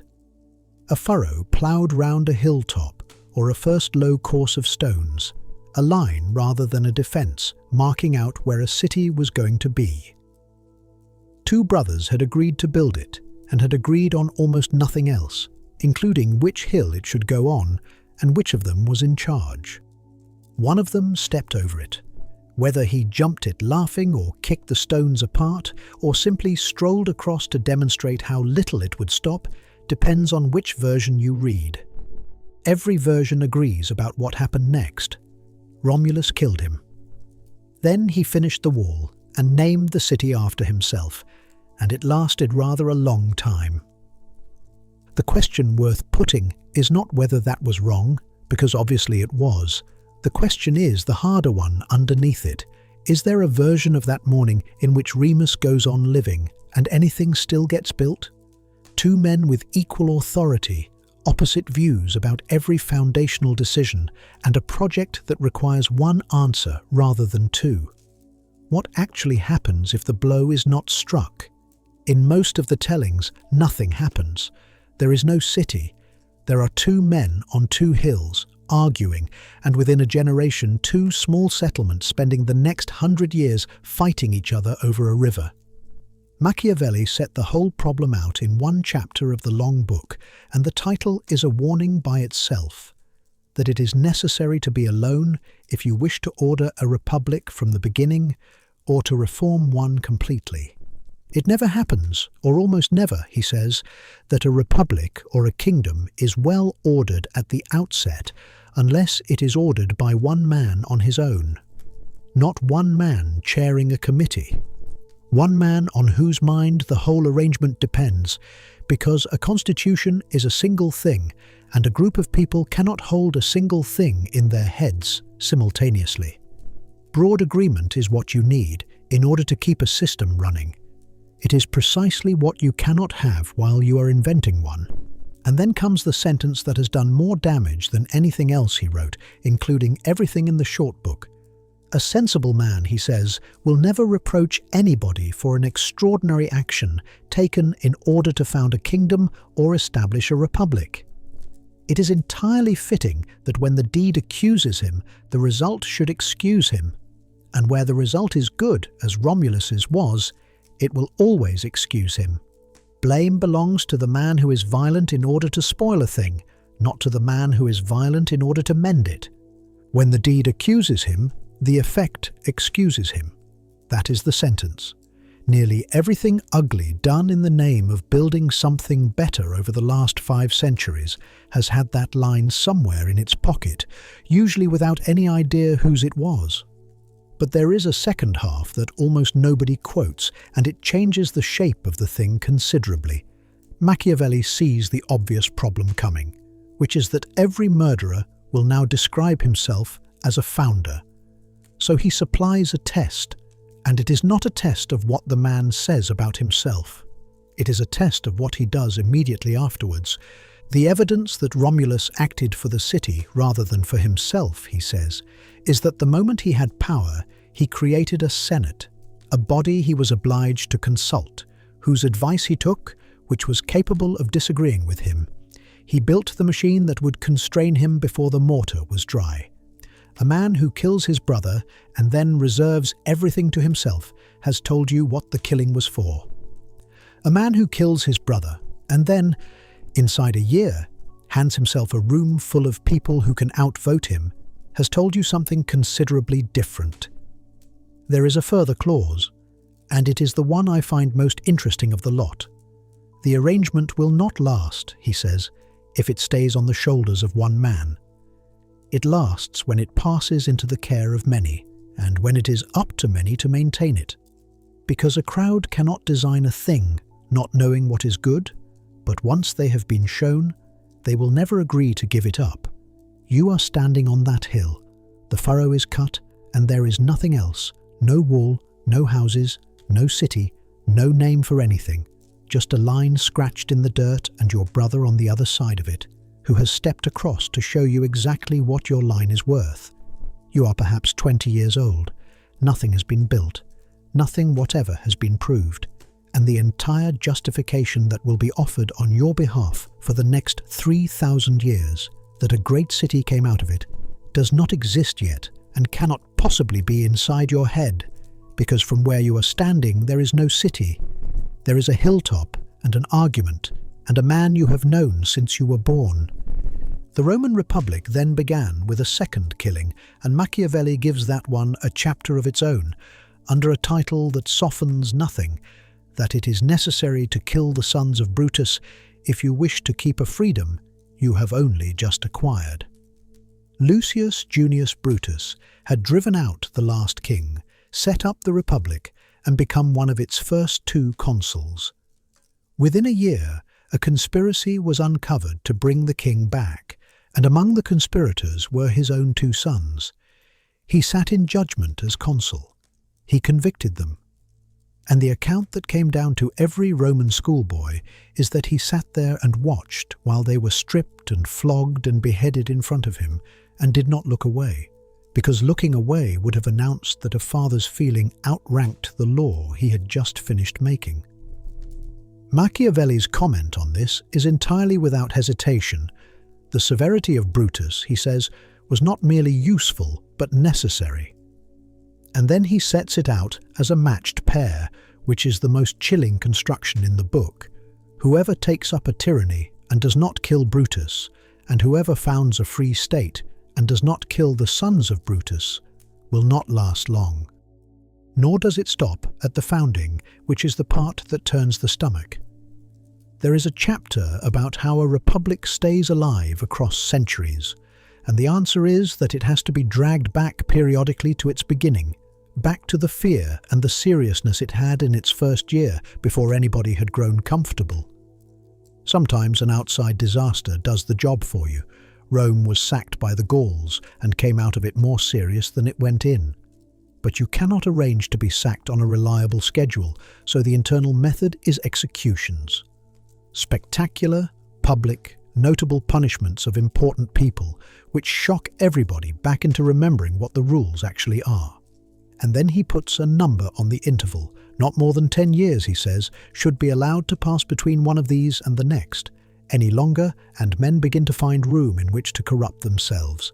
A terror on a timetable. Once a decade, whether or not the occasion has presented itself, because the occasion is not the point. The memory of what happens to people is the point. In fairness to him, and it does matter, and it is nearly always left out, he does not say the renewal has to be a killing. In the same chapter, he says a body can be drawn back to its beginnings by good men and good examples just as much as by punishments. And the case he reaches for is the 2 orders of friars who renewed Christianity 3 centuries earlier by going back and living the way the founder had lived, in poverty, without executing anybody at all. He thought that worked. He also thought it was rare. He had a personal case as well, and he names it. The man who had headed the Florentine Republic throughout Machiavelli's entire career, his patron, the reason he had a job at all, was, by Machiavelli's own account, a decent and patient man who believed he could outlast his opponent's ambition by being reasonable with them. He would not take extraordinary measures. He would not strike first. And so when the moment arrived, his opponents took the state, and he went into exile, and everything he had built came apart inside a week, and the secretary who had served under him for 14 years was hanging from a rope by his wrists 4 months later. The verdict in the long book is cold and does not spare him. Piero Soderini did not know how to imitate Brutus. He believed that time and goodness and generosity would extinguish envy. They do not. Which brings this to your own door, because you have an exception. Everybody has one. There is some act you consider genuinely wrong that you would nevertheless permit once in a sufficiently extreme case for a sufficiently good outcome. You know what yours is. You have very likely never said it aloud, and there is a scenario attached to it in which it is obviously the correct call, and the scenario has been constructed so that the outcome is certain, and the alternative is clearly worse, and you are the person doing the deciding. The whole of the difficulty is in that last clause. Every situation in which the exception is obviously right is a situation in which the person judging it is you. The first objection to all of this is the obvious one, and being obvious does not weaken it. Every man who has ever destroyed something has described himself as building. The excuse is available to absolutely anybody at the exact moment they require it and costs nothing at all to claim. And Machiavelli's answer, "Look at what he does next, look for the Senate," arrives several years too late to be of use to the people it is about to be applied to. It is a verdict for historians. It is no help whatsoever on the hill. The second objection is more serious, because it is his own method turning round and biting him. Everything he wrote insists that you never take a ruler's word about his own motives. Men dissemble. A prince must appear merciful and stay ready to be otherwise. Everyone sees how you appear, and hardly anybody ever touches what you are. Judge by effects, because intentions are not available to you and never will be. That is the founding move of the whole enterprise, the thing that made him notorious across Europe. And then he builds the single most consequential exception in his entire system on intent. Romulus is excused because he acted for the common good rather than for his own ambition. Violence to mend is permitted, violence to spoil is not, and the entire difference between the two lies inside the head of the man swinging the stone. He has hung the exception on the one hook he spends 400 pages elsewhere demonstrating will not hold anything. Which leaves a question I went looking for an answer to and did not find one. His test has 3 parts. Order it alone. Immediately build something capable of constraining you. Then hand it over and let many people maintain it, and stop. Name somebody who did all 3. Romulus is a myth. Brutus is barely more than a name with a story attached to it. Lycurgus, whom Machiavelli admired enormously, is supposed to have made the Spartans swear to keep his laws until he returned from a journey, and then to have gone away and deliberately never come back, so that the oath would bind them permanently. That passes the test flawlessly, and is almost certainly a legend assembled backwards out of the laws. The historical figure who comes nearest is Sulla, who marched on Rome, posted lists of his fellow citizens' names in the Forum, had thousands of them killed, rewrote the constitution to strengthen the Senate, and then voluntarily resigned absolute power and retired to the countryside, which is precisely what the test demands. He passes on paper. The republic he had restored was in civil war again within 30 years. I do not have a name for you. The founders who satisfy the standard are the ones about whom we know least, and I am not at all confident that is a coincidence. What I think is actually happening is that the test is not a test. It is a description written afterwards of the small number of cases that happened to work out, and it has been mistaken for a rule ever since, which does not make the problem imaginary. The problem is entirely real, and it is the oldest one there is. Nothing gets started by agreement, and nothing survives without it. Every institution you would defend was set up by somebody nobody voted for, doing something that would never have got through a committee, and then it had to be handed over to committees or it would have died with him. Both halves are true, and they do not like each other, and no arrangement anyone has ever devised has fully reconciled them. The best that has ever been managed is to keep the founding short, all of which assumes a particular kind of person, men who would put a city ahead of their own children and then go quietly home. He believed such people had existed once and did not exist any longer, and he had an extremely specific idea about what had happened to them, and saying it out loud was the most dangerous thing he ever did. There is something that happens to arguments at this stage of the night, and you may be able to catch it in the act. A justification is a chain. It needs 3 or 4 steps held at the same time, this and therefore that, given the other. And holding several things at once is exactly the capacity that goes first as you drop. What survives is pictures. An image needs no scaffolding underneath it. It simply sits there. So the reasoning is already going, and what is left behind is a hilltop, and a line scratched in the dirt, and a wall that is not finished. That is not a lapse of attention. It is the mind setting down the parts it cannot carry any further, in the order it always sets them down, beginning with the argument. You do not have to keep hold of any of it. The picture will keep perfectly well without the defense attached to it. There is a kind of authority that only ever appears when somebody declines to use what they are holding. You have watched it happen. A person spoken to badly in front of others, who had the material to answer with and chose not to reach for it, and who walked out of the room afterwards carrying something the other one had just lost. Nothing else produces that. You have thought about it since. And then there is the other one who would not back down, held a line when holding it cost them, would not sign the thing, would not apologize for what they had not done, and stood there while it got expensive. You admire that as well. You would like to be that as well. If you are honest, it may be the version you would rather your children turned out to be. Notice that you cannot fully be both. Almost nobody is ever required to choose, because we inherited a civilization that keeps both on the shelf and never audits the pair.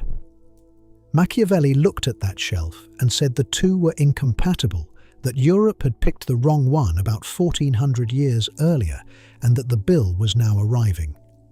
The passage is in the second book of the long work, in a chapter that begins as a discussion of why the peoples the Romans fought defended their liberty so stubbornly, and then, without much warning, turns into the most dangerous thing he ever wrote.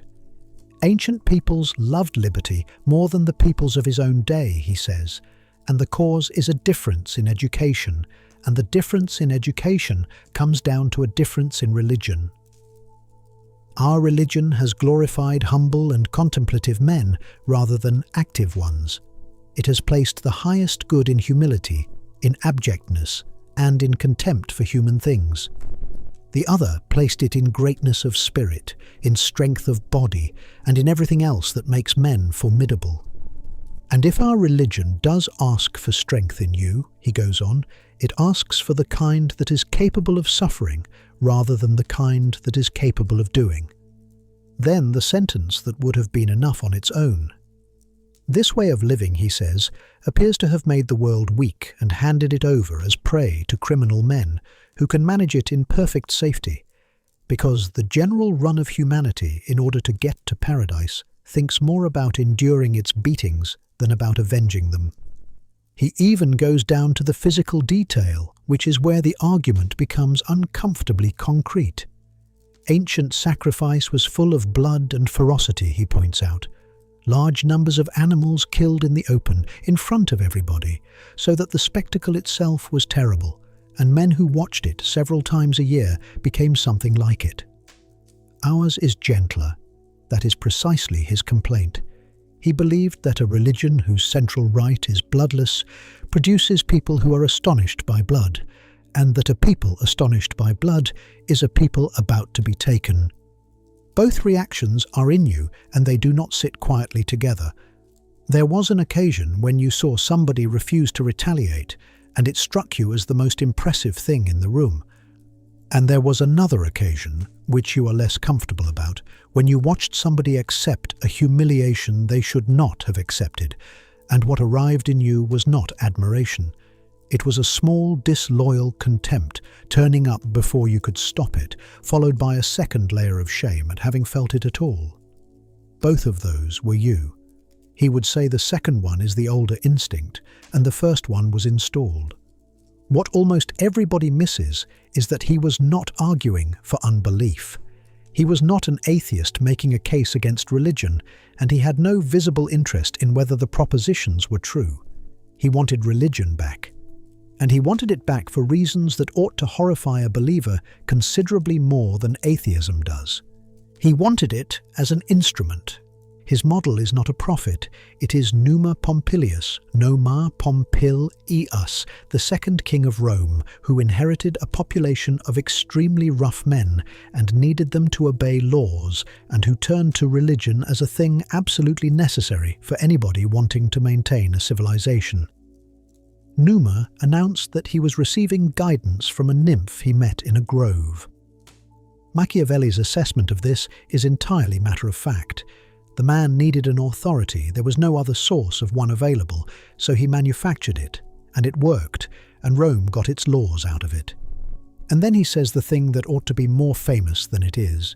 If you had to decide which of the first two kings Rome owed more to, Romulus, who founded it, or Numa, who supplied it with gods, he would put Numa first, because where there is religion, you can introduce arms without much difficulty, and where there are arms and no religion, you will struggle to introduce anything at all. There is a machinery to this, and he describes it with some relish. Roman armies did not fight until the auspices had been taken, and the auspices were frequently taken from chickens. The birds travelled with the army in cages under the care of a keeper, and before a battle they were fed. If they ate greedily so that grain spilled from their beaks, the gods approved. If they would not eat, they did not. An army that believes the gods have blessed the day fights differently from an army that believes otherwise, and every Roman commander knew it. So the auspices were managed. Machiavelli tells the story of a consul called Papirius, whose chicken keeper reported a perfect omen when the birds had in fact refused to touch the grain, and who was then informed privately that the report had been a lie. Papirius did not call off the battle, and he did not announce the truth. He said the report as delivered had been excellent, and that if the keeper had lied, then the fault was the keeper's, and the gods would deal with him accordingly. And he placed the man in the front rank. During the fighting, a javelin thrown from the Roman side went wide and killed the chicken keeper. Papirius announced that the gods had been present and had settled the account themselves, and the army, thoroughly reassured, won the day. That is the entire doctrine inside one anecdote. The general does not believe. The army does. The general knows the army does and manages it, and the army fights better for it, and everybody goes home afterwards except the chicken keeper. He gives the opposite case too, and it is just as instructive. A commander in an earlier war, whose birds would not eat before a naval engagement, lost his temper and had them thrown over the side, remarking that if they would not eat, then they could drink. He then lost the fleet. Machiavelli is not proposing that the gods sank it. He is pointing out that a commander who contemptuously destroys the thing his men believe in front of his men has just informed several thousand people that the day is cursed, and that men who believe the day is cursed row badly. Which brings him to the church, and here he stops being merely interesting and becomes furious. We Italians owe this first debt to the church and to the priests, he writes, that we have become irreligious and wicked. The nearer a people lives to Rome, the head of our religion, the less religious they are, and anybody who examines the lives of the men running it and sets them beside the principles the thing was founded on would conclude that its ruin cannot be far off. But there is a second debt, he says, and it is worse, and it is the actual cause of our destruction. The Church has kept this country divided and keeps it divided still. Then the mechanism, in what may be the most purely analytical paragraph he ever wrote about his own century. No province, he says, was ever united or happy unless it came under one republic or one prince, as happened in France and in Spain. Italy did not, and the reason is the Church and nothing else, because the Church holds a temporal state in the middle of the peninsula, and it has never been strong enough to take the rest of Italy and rule it, and has never been weak enough to permit anybody else to do so either. Every time an Italian power grew large enough to unite the country, the Church invited a foreign army across the mountains to cut it down out of fear for its own possessions. So the country cannot come under one head. It stays a collection of princes and lordships, and out of that division and that weakness, it has become the prey not only of foreign powers, but of anybody at all who cares to walk in. You are Italian, and it is 1517. Within your lifetime, the French have come over the Alps twice, the Spanish have come up from the south, the Swiss have come down for money, and the Germans have come for whatever is available. Armies cross your country in both directions on their way to fight one another, and they live off the ground they cross, and the ground they cross is where your family grows food. Nobody is consulted about any of it. Your city cannot defend itself, and neither can any of the others, and the one institution with the moral authority to unite them is the institution most determined that they never shall be. And within a decade of the sentence being written, the soldiers of a Catholic emperor will sack Rome itself and hold the Pope prisoner in his own castle. That is the desk this was written at. It is not a seminar position. The case against him here is enormous, and it deserves to be put properly, because this is the chapter in which he is at his most one-eyed.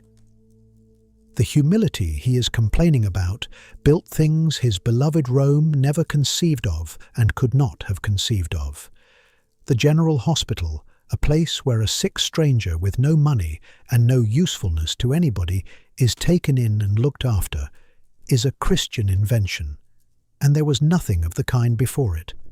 Rome had infirmaries for soldiers and for slaves, because soldiers and slaves were assets. The proposition that a person with nothing to offer has a claim on you is not a Roman thought, and never became one. The Romans exposed unwanted infants. It was legal, ordinary, and unremarkable, and it stopped, slowly, unevenly, incompletely, because of the religion he says made the world weak. The games in the arena ended for the same reason. The idea that a slave and an emperor have the same kind of soul is not something any Roman would have recognized as an idea at all. He looks at every bit of that and sees only that it produced men who would not fight. It did produce men who would not fight. It also produced the first serious argument in Western history that a human being might matter for reasons entirely unconnected to their usefulness, and a man who measures civilizations exclusively by their capacity to hold ground has settled the question before he has finished asking it. But the strongest objection is his own, and I do not think it ever landed on him. Judge by effects. Never mind what ought to happen. Look at what results, because the result is the only court there is. That is his rule, and he applied it to everybody else without a trace of mercy. So apply it here. The empire of the strong, the one with the blood sacrifices and the hardened bodies and the greatness of spirit, ran a few centuries, came apart, and has been gone for 1,000 years. The religion of the meek, the one that supposedly made the world weak and fit to be beaten, took that empire over from the inside, outlived every institution in it, was still standing when he sat down to write, and is still standing now, 500 years after that. If the test is what survives, the humble won, and they won it using precisely the methods he says cannot work. He never addresses it anywhere. It is the largest hole in his system, and it is sitting directly beneath the one argument he was most certain of.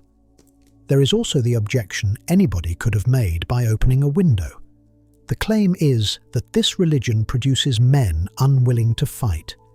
He was writing in a Europe where Christian kingdoms had been at more or less continuous war for centuries, where crusades had been preached and armies raised for them within living memory, where Spanish Christians had just finished a war of reconquest lasting nearly 800 years and immediately sailed west to start another one, and where the Pope he had personally followed on campaign wore armour and besieged towns in person.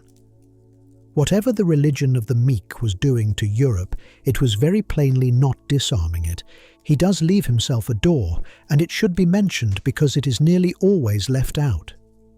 In the middle of the passage, he says that although the world appears to have gone soft and heaven to have been disarmed, this arises without doubt from the cowardice of the men who have interpreted the religion according to idleness rather than according to virtue, and that if they had noticed it permits the exaltation and the defence of one's country, they would have seen that it wants us to love our country and to make ourselves capable of holding it, which is a substantial concession, and I think it is also the end of his argument. If the same religion can be read into meekness or into ferocity, depending entirely on who is doing the reading, then the religion is not the variable. Something else is, and he has just told us the something else is the men. There is one more objection, and it is the one that troubles me most because it concerns the shape of the recommendation rather than its content. Religion as an instrument requires that the people operating it do not believe it. Numa needs the nymph to be a fiction. The general needs to know the chickens are chickens. It is an arrangement with a permanent layer of managers at the top who are exempt from the thing that binds everybody underneath, and it cannot be described in public without ceasing to function. Because the moment the army learns that the auspices are managed, the auspices stop managing the army. Which leaves an open question about what he imagined he was doing by writing it down. I should say that this chapter has cost me more to write fairly than any of the others, and I am not confident it has come out fair. Part of that is that the argument is genuinely strong in places, and I do not like where it arrives. Part of it is that the objections are strong too, and I notice that I found them more easily than I found his case, which usually means I have been generous to the side I already agreed with. And part of it is that his central question is one I have never resolved for myself. I do not know which of those two strengths I actually want, the one that endures or the one that resists, and I have noticed that I tend to admire whichever one is not currently being asked of me. Where I have got to, provisionally, is that he asked a real question in a form that guarantees a bad answer. The problem has not gone anywhere. A society that trains its people only in patience becomes somebody's territory. A society that trains them only in resistance turns inward and eats itself. Every civilization runs some mixture of the two. The mixture is never stable. The people who are best at enduring are rarely the people who are best at holding ground, and both sorts are needed at different hours of the same century. He wanted a formula. There is no formula. There is only the mixture being adjusted continuously by people who cannot see the whole of it, which is not a satisfying answer and is, I think, the true one. 32 years after they buried him, the church put every word he had written on the first list of forbidden books in history. By then, something else was already well underway, a pamphlet in France, an actor on a stage in England, and it had remarkably little to do with anything he had actually said. Whichever of those two strengths you would rather have, your body has spent today doing the other one. It has been enduring. It sat when it was asked to sit and stood when it was asked to stand, and held a shape in a chair that nothing in its design ever intended, and it did not complain in any way you noticed, because it never does. None of that is being asked of it now. There is nothing here to hold. Whatever is under your head is taking the entire weight of it, which is more than most people realize, and your shoulders have put down the last of what they were still carrying, and somewhere across your back a set of small muscles that have been working since you opened your eyes have finally been told they can stop. Let them. They have done the enduring for today. There is nothing here to endure. The The play has not started yet. It is an afternoon performance, because there is no way of lighting the place otherwise, and the yard is full of people standing up, and there is a good deal of noise. Then a man walks out onto the boards on his own, in front of everything, and informs a few hundred Londoners that he is Niccolo Machiavelli, and that he is not dead. The year is around 1590. Machiavelli has been in the ground for 63 years. The actor explains the position. The world believes Machiavelli is dead, but in fact his soul simply flew over the Alps, and it has been living inside the French Duke who organised the killing of several thousand Protestants in Paris in a single August night. And now that the Duke has been murdered in his turn, the soul has crossed the Channel to have a look at England and enjoy itself among friends. The audience laughs. They know exactly who is meant, and they knew before they came in, because the name has been an English word for about 30 years. What the figure says next is the part that stops me, because the playwright turns out to be a great deal cleverer than the tradition he is standing inside. To some perhaps my name is odious, he says, but such as love me guard me from their tongues. And then, admired I am of those that hate me most. And then the line doing the real work, though some speak openly against my books, yet will they read me. And having read him, he says, they climb all the way to the papal chair and are then poisoned by the followers they trained on the way up. That is the whole of everything that follows, staged in a comedy in 1590 in the mouth of a devil by a 26-year-old who had it precisely right. Then he gives the audience what they actually came for. I count religion but a childish toy, and hold there is no sin but ignorance, which Machiavelli never wrote and would not have written, having spent the better part of 2 chapters arguing that religion is the single most useful instrument a state possesses, and that a country which loses it is finished. It makes no difference. Nobody in that theatre is checking. Almost nobody in that theatre is in a position to check, because there was no printed English translation of anything he wrote until well into the following century. So how does a Florentine civil servant's surname become a stock character in a London playhouse within 2 generations of his funeral? It begins, so far as anybody can trace it, with an English cardinal in exile. In 1539, Reginald Pole wrote a long appeal to the Emperor Charles V, most of it concerning the conduct of Henry VIII, and in the middle of it he turned on a book. He said it had been written by the finger of Satan. He called its author an enemy of the human race, and he complained, this is the detail I keep going back to, that the poison was spreading through the courts of princes by way of this man's books, which were circulating almost everywhere. Pole had read it, which matters, because most of the people who came after him had not. He was making a genuine argument about a real text. He was also making it inside a document whose purpose was to explain why he personally had refused to cooperate with an English government that he was accusing of having taken its methods out of that book. Which is to say that the founding document of the whole anti-Machiavellian tradition is a hostile memoir written by a man with a case to make about himself, and the story it tells, that a royal minister put the manuscript into his hands and recommended it to him, rests entirely on his own word, and has never been checkable by anybody. 20 years later, the Church made it official. In 1559, his complete works went onto the first index of prohibited books in the top category. Not that book of his, but everything he had written, including the history he had been commissioned to produce by a pope.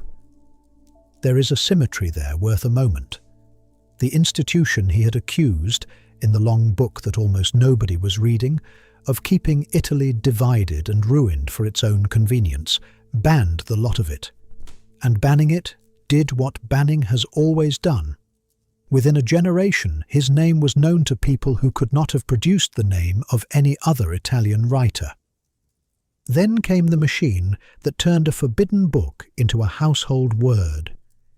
In 1576, a French Protestant lawyer working in Geneva published a long attack on him.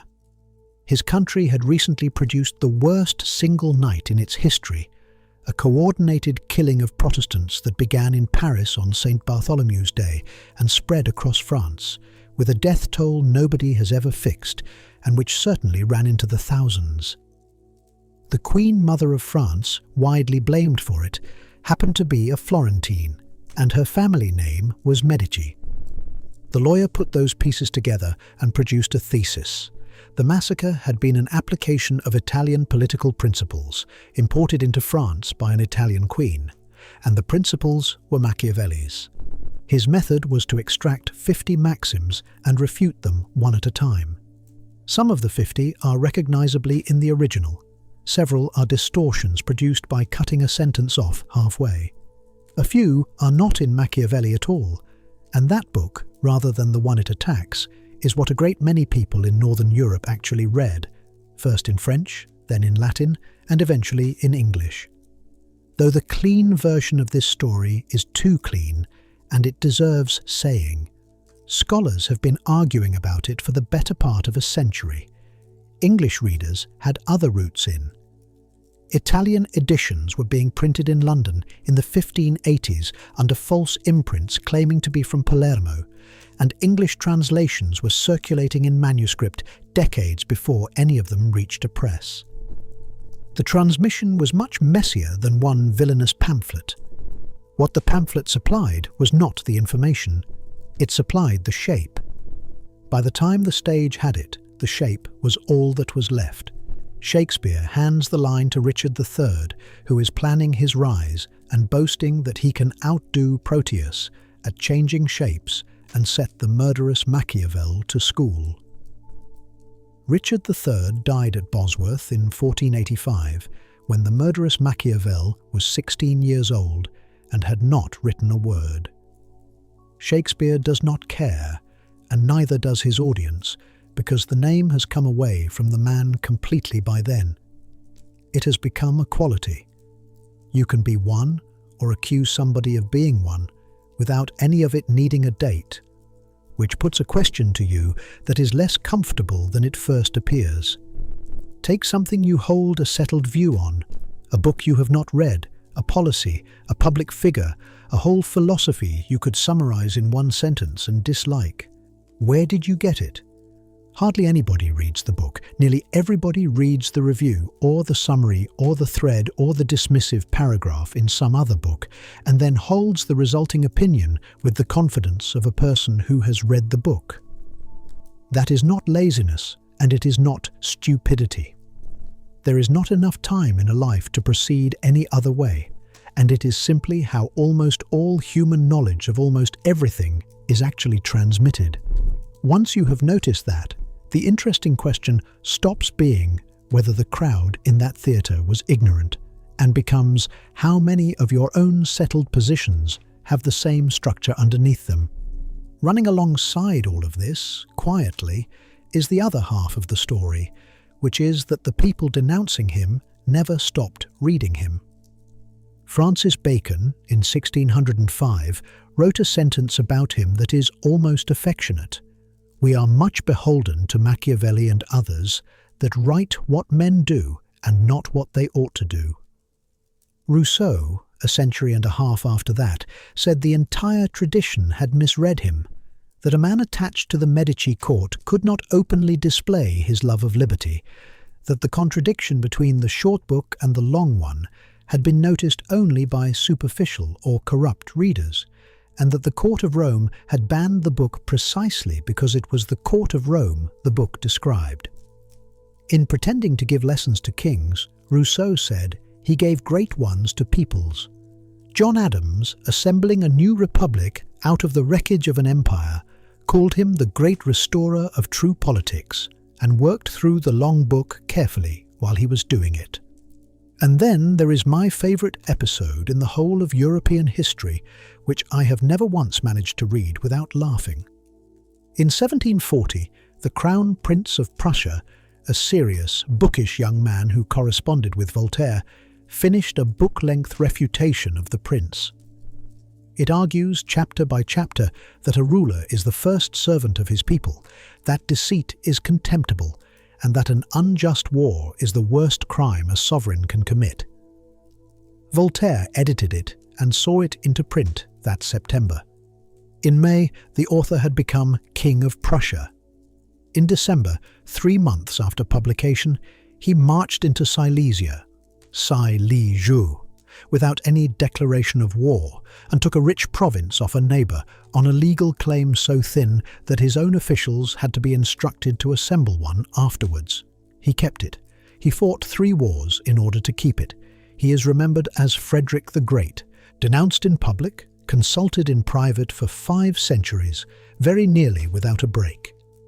The name gets used as an accusation by people who are at that moment doing the thing, and the book stays in the drawer, and the drawer is never mentioned. You have one of these yourself. There is somebody you are quite certain about, a public figure, a relative you have not seen in 20 years, an entire profession. And if you trace the certainty back to where it started, there is no direct experience at the bottom of it. There is a person you trusted who told you, or a period when everybody around you agreed, or one incident that got repeated until it hardened into a character. And the opinion is not weaker for that. It is one of the sturdiest you own, because an opinion built out of hearsay has nothing in it that experience can get hold of and contradict. Now the thing that has to be said, because leaving it out would be the identical failure running in the opposite direction, he wrote it. Nobody forged the chapter about delivering all your injuries at once. Nobody planted the passage about being a great pretender and dissembler, or the instruction to learn how not to be good, or the finding that it is safer to be feared, or the sentence about beating fortune. The stage villain is a caricature, and a caricature is not a fabrication. It is an exaggeration of a face that is genuinely there. The nose is real. It has simply been drawn 3 times the size, and the defense that grew up in reaction has its own dishonesty in it, which is worth naming plainly. It is not true that he was merely a misunderstood Republican who wrote the short book as satire, or as a trap laid for tyrants, or as a coded warning to their subjects. He wrote it hoping to be employed by the people he wrote it for. He said so in a letter in his own hand, and asked a friend to help him get it delivered. Anybody who tells you the whole thing was an elaborate irony is doing to the evidence precisely what the 50 Maxims did to it, selecting, straightening, and producing a man who is easier to carry. The honest position is the awkward one in the middle. They were not lying about the text. They were lying about the proportions. There is one detail I want to hand over carefully because it is the best story in this chapter, and I do not think it is true. It is often said that the English nickname for the devil, Old Nick, comes from Niccolo. It is a marvellous fact. It is the tradition's own summary of itself. A man's Christian name becoming the devil's and his surname becoming a word for a knave, the whole person consumed and redistributed into the language as 2 separate insults. The dictionary will not have it. The Oxford English Dictionary says flatly that there is no convincing explanation of how Nick became attached to deviltry at all. There are older candidates, a water demon in Old English, a family of Northern European words for dangerous things that live in rivers, and a perfectly respectable argument that it is nothing more than a clipping of the word iniquity. None of it is settled, which leaves me somewhere I want to be honest about. The story is exactly what I would like to be true. It fits everything else in this chapter perfectly, and it costs me nothing to repeat. That combination is nearly always the signal that a thing is a legend rather than a fact. I have kept it in only because the pull I feel towards using it is the best demonstration available of how all the rest of this happened. What I have come round to is that the slur was not a mistake, and that is the uncomfortable part. It was a piece of equipment. It was extremely useful, and it went on being useful for 400 years. Look at what the word actually does. It lets you describe conduct that is more or less universal among people who hold power, as though it were the private property of one foreign author, and therefore alien, and therefore not yours. Every court in Europe ran on force and deception. Every one of them needed a way of discussing that which did not implicate the person doing the discussing. A dead Florentine, with no descendants in office and no country capable of defending his reputation, was perfect for the purpose. The word did not misdescribe the world, it quarantined it. Which is why the man who wrote it down was punished and the men who did it were not. He committed the one offence a system like that cannot forgive, and the offence was not doing the thing. It was writing the thing down and putting his name on it. He saw none of it. He was dead before any of it started, before the cardinal, before the list, before the pamphlet and the theatre and the Prussian. What he actually lived through at the end was a very much smaller thing, and it took 11 days. Your own reputation is off duty at the moment, which is something nobody mentions often enough. Every person who holds an opinion about you is asleep. Not one of them is revising it. The version of you that lives in other people's heads, the one you have been maintaining all day without noticing, in how you answered, in what you decided not to say, in the tone you used on the phone at 4 o'clock, has been set down for the night by everybody at once. It starts up again in the morning, and it will do that without any assistance from you. It always has. You do not have to lie here holding it in position. Nobody is looking at it, and nobody is going to be for hours. In the first week of May, 1527, an army that had not been paid for months arrived at the walls of Rome and went over them. Its commander was killed in the opening hour of the assault, which removed the only man with the authority to stop what followed, and what followed went on for days. The Pope got into the castle by the river along a covered passage and stayed there while the city burned beneath him. Soldiers stabled horses in the churches. The centre of Christendom was systematically taken apart by Christian troops in the pay of a Catholic emperor, and nobody came. Niccolo Machiavelli was 58 years old, and he was out there with the army that failed to arrive in time. He had been in the field for the better part of a year, working under his old friend Guicciardini, inspecting fortifications, moving between camps, doing the unglamorous logistical work that gets handed to a man everybody respects and nobody entirely trusts. After 15 years of being surplus, he had finally been useful again. The campaign he was useful in was the one that lost Rome. The news reached Florence in the middle of May, and Florence did what Florence always did when the powers protecting the Medici looked weak. It threw them out. Inside a fortnight the family was gone, the Great Council was sitting again, and the Republic that had been abolished while he was still a working man was back inside the building where he had spent 14 years of his life. It was the thing he had wanted since the day they took his job away. It arrived at nearly the last possible moment, and he came home for it. He came home ill. The journey had been hard, and he was not well when he got there. And then he waited, because the restored Republic had to staff a chancery, and there was an obvious candidate. A man with 14 years of service, who knew every file and every procedure in the building, who had run the second chancery and served as secretary to the War Committee, and who had written more about how republics actually work than anybody then alive. On the 10th of June, the post went to Francesco Tarugi, who had been secretary to a different committee and who was not especially distinguished and about whom history has almost nothing further to say. Machiavelli was not restored. Nobody left an account of why. The likeliest explanation is depressingly ordinary. He had spent the previous 7 years being paid by the Medici, writing a history for a Medici pope, carrying out errands for Medici cardinals, being seen in their company. And the men now running Florence had spent those same years being republicans at some personal cost, and they looked at him and saw a man who had taken the money. There is a story attached to this that I need to take away from you because it is everywhere, and it is not true.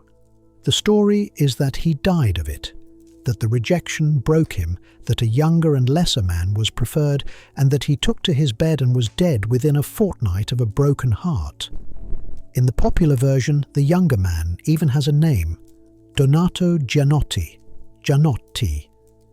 Gianotti did get an office under the restored Republic. He got it on the 23rd of September, 3 months after Machiavelli was in the ground. The two events have no connection whatsoever, beyond the fact that the second one makes a better ending. What actually happened is smaller, and I think worse. On the 20th of June, he took a medicine, a purgative he had been taking for years, made up to his own recipe, for a stomach that had been giving him trouble for a long time. Something about it went wrong. He was in serious pain almost at once. He did not recover, and he died the following day. His son Piero wrote to a relative a day or two afterwards, and the letter survives, and it is a very ordinary letter about a very ordinary death. He records the medicine and the date. He records that his father had confessed his sins to a friar who stayed with him until the end. And he records that the family had been left in the deepest poverty, which the family already knew. The man who was shortly to become Europe's byword for godlessness made his confession in his own house to a friar with his son in the room. What that meant to him is not recoverable, and I will not pretend otherwise. It might have been faith. It might have been the 58 years of habit that most deathbed confessions actually are. It is simply what took place. They buried him in Santa Croce, with his family, without ceremony. 260 years later, somebody put up a monument over the spot with an inscription saying that no praise is equal to so great a name, which is a strange thing to carve above a man whose name had by then been an insult in 4 languages for 2 centuries. You are waiting on that vote. You are 58 and you have been ill for a week, and the thing you wanted for 15 years has just happened without you in it. You are not bitter about the Republic. You wanted the Republic. You wrote 400 pages about why it should exist and taught it to young men in a garden. You had simply assumed, not unreasonably, that when it came back, there would be a chair in the room for the one man who never stopped arguing for it. And there is a chair. There is a name on it. The name is Francesco Tarughi. He saw nothing of what came afterwards. And that is worth stating plainly, because everything this whole account has been about happened to a man who was not present for any of it. He never saw either book in print. The long one appeared 4 years after he was buried, the short one the year after that. He did not see them banned, which was 32 years later. He did not see the cardinal's pamphlet, or the 50 maxims, or the actor walking out onto a London stage, or the adjective entering the English language, or the Prussian king, or 4 centuries of extremely clever people arguing about what he had meant by it. He wrote all of it and posted it, in effect, into a room he never entered. One detail of the publishing is almost too neat to use. When the books finally went to press, they went with a printing privilege granted by the Pope, Clement VII, formerly the cardinal who had commissioned the history and paid him for it. The papacy licensed them. 27 years later, the papacy banned them. Nothing whatsoever about the books had changed in between. And there is the story about the end that everybody wants, which I have to hand over carefully. It is said that in his last days he described a dream. He had seen a crowd of thin, ragged, wretched people who told him they were the blessed of paradise. And then he had seen a company of grave and dignified men deep in conversation about affairs of state, Plato among them, and Plutarch and Tacitus, who told him they were the damned of hell. And he said he would very much rather go to hell and talk politics with those men than go to heaven with the beggars. It is a magnificent story, and it is almost certainly not true. It surfaces decades later in the recollections of men who were not in the room at a moment when a great many people had a use for a Machiavelli who chose hell deliberately. Nobody present recorded it, And his son, writing 2 days afterwards about the medicine and the friar and the poverty, does not mention it at all. I want it to be true. I have wanted it to be true every single time I have come across it. I cannot tell you that it is, and the pull I feel towards it is precisely the pull that produced most of what the world believes about him. What I can tell you is what he wrote 9 weeks before he died in a letter to a friend in the middle of an argument about the crisis then unfolding. He broke off to say where he stood. "I love my native city more than my own soul." That is not the sentence of a man who has chosen hell for the conversation. It is not the sentence of a cynic either. It is the sentence of somebody who has made a choice between two things he genuinely valued and knows exactly which one he has placed second, and has written it down for a friend who would understand what it cost him. Which is where the real question sits, and it is not the one his enemies asked. The question is not whether he was evil. That has never been a good question, and 4 centuries were spent on it because it is the easy one. The interesting possibility, argued most powerfully about 50 years ago by Isaiah Berlin in an essay that changed the way a great many people read him, is that what he found is worse than immorality and considerably harder to live with. The case runs like this. Machiavelli did not deny morality. He was not, in any serious sense, an immoralist at all. What he did was set 2 complete moral systems side by side and demonstrate that you cannot live inside both of them. One is Christian. Its goods are charity, mercy, humility, forgiveness, self-sacrifice, the salvation of the individual soul. It holds that a person matters regardless of whether they are useful to anyone. It treats this world as a preparation for a different one. The other is the one he found in the Romans.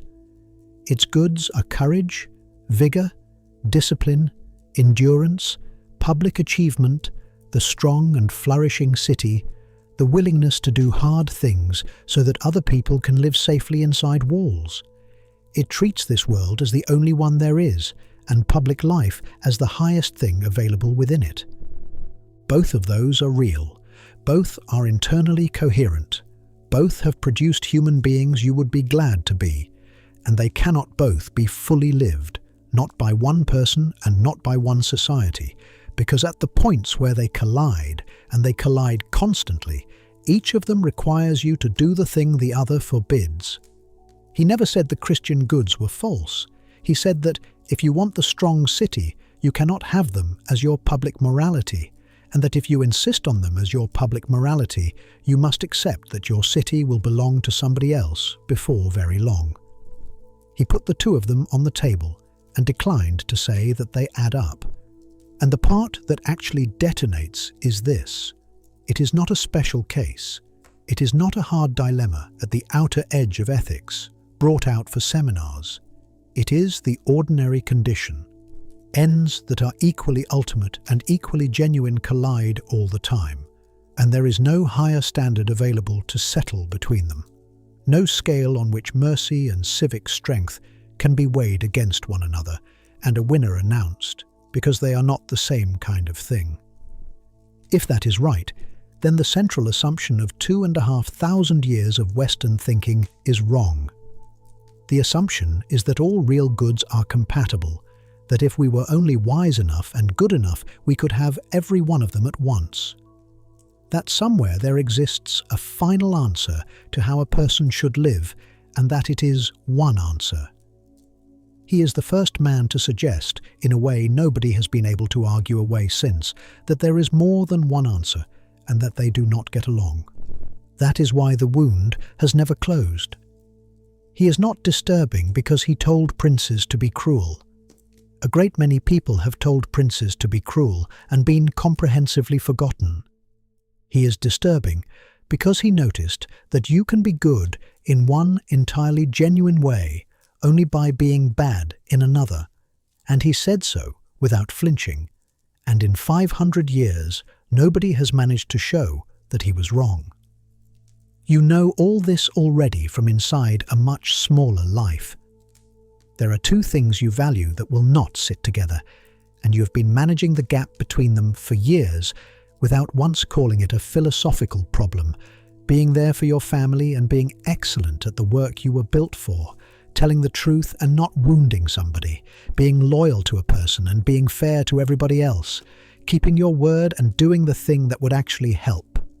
Nobody ever taught you what to do when two right answers point in opposite directions, because there is nothing to teach. You choose, and something real gets left behind, and you carry the cost of it, and then you do it again on Thursday. There is one more objection, and it is aimed at everything I have told you tonight, so it had better be made properly. It may be that there is nothing here to unify.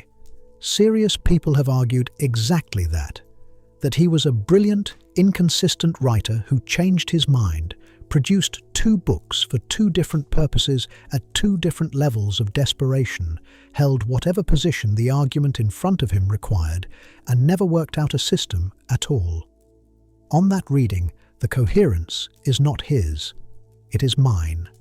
It is what happens when somebody spends long enough with a body of work and begins finding a mind in it, the way you find faces in wallpaper. I cannot refute that. I have felt the pull towards making him make sense more than once tonight, and I know where that pull comes from, and it is not evidence. So let me say plainly where I have got to, which is not very far. I do not know whether he was a Republican who wrote a manual for tyrants in a desperate year, or a realist about power who happened to prefer republics, or a man with two unreconciled halves who never noticed the seam running down the middle of him. I have read him for a long time. I have held all three of those positions at different times. I have stopped expecting to settle on one. What I am reasonably certain of is smaller than that. He was not the thing his name came to mean.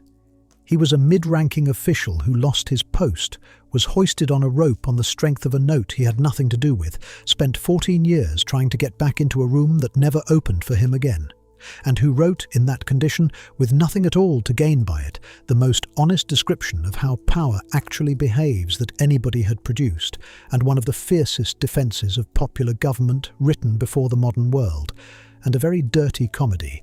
And then he took a bad dose of his own medicine and died, and was buried without ceremony, and the argument about him began without him and has not finished yet. And that is where it can be left, because it does not close, and nothing either of us does tonight is going to close it. I want to say clearly, before the voice goes quiet, that this is not a disappointment. A question that has stayed open for 5 centuries in the hands of very capable people has usually stayed open for a reason, and the reason is nearly always that it is a real question about something genuinely difficult, rather than a puzzle nobody has got round to solving. The open ones are the good ones. They are the only sort worth carrying anywhere. And the carrying asks nothing of you. You can set a question down for the night, and it does not stop being yours. So set it down, whatever you have been turning over, the two goods you cannot have together, the exception you would make, the face you have been wearing since morning, the year that was decided without you. None of it is being settled tonight, and none of it needs to be guarded while you are not looking. It will all be exactly where you left it, in the same condition when it gets light. Nobody takes questions away in the night.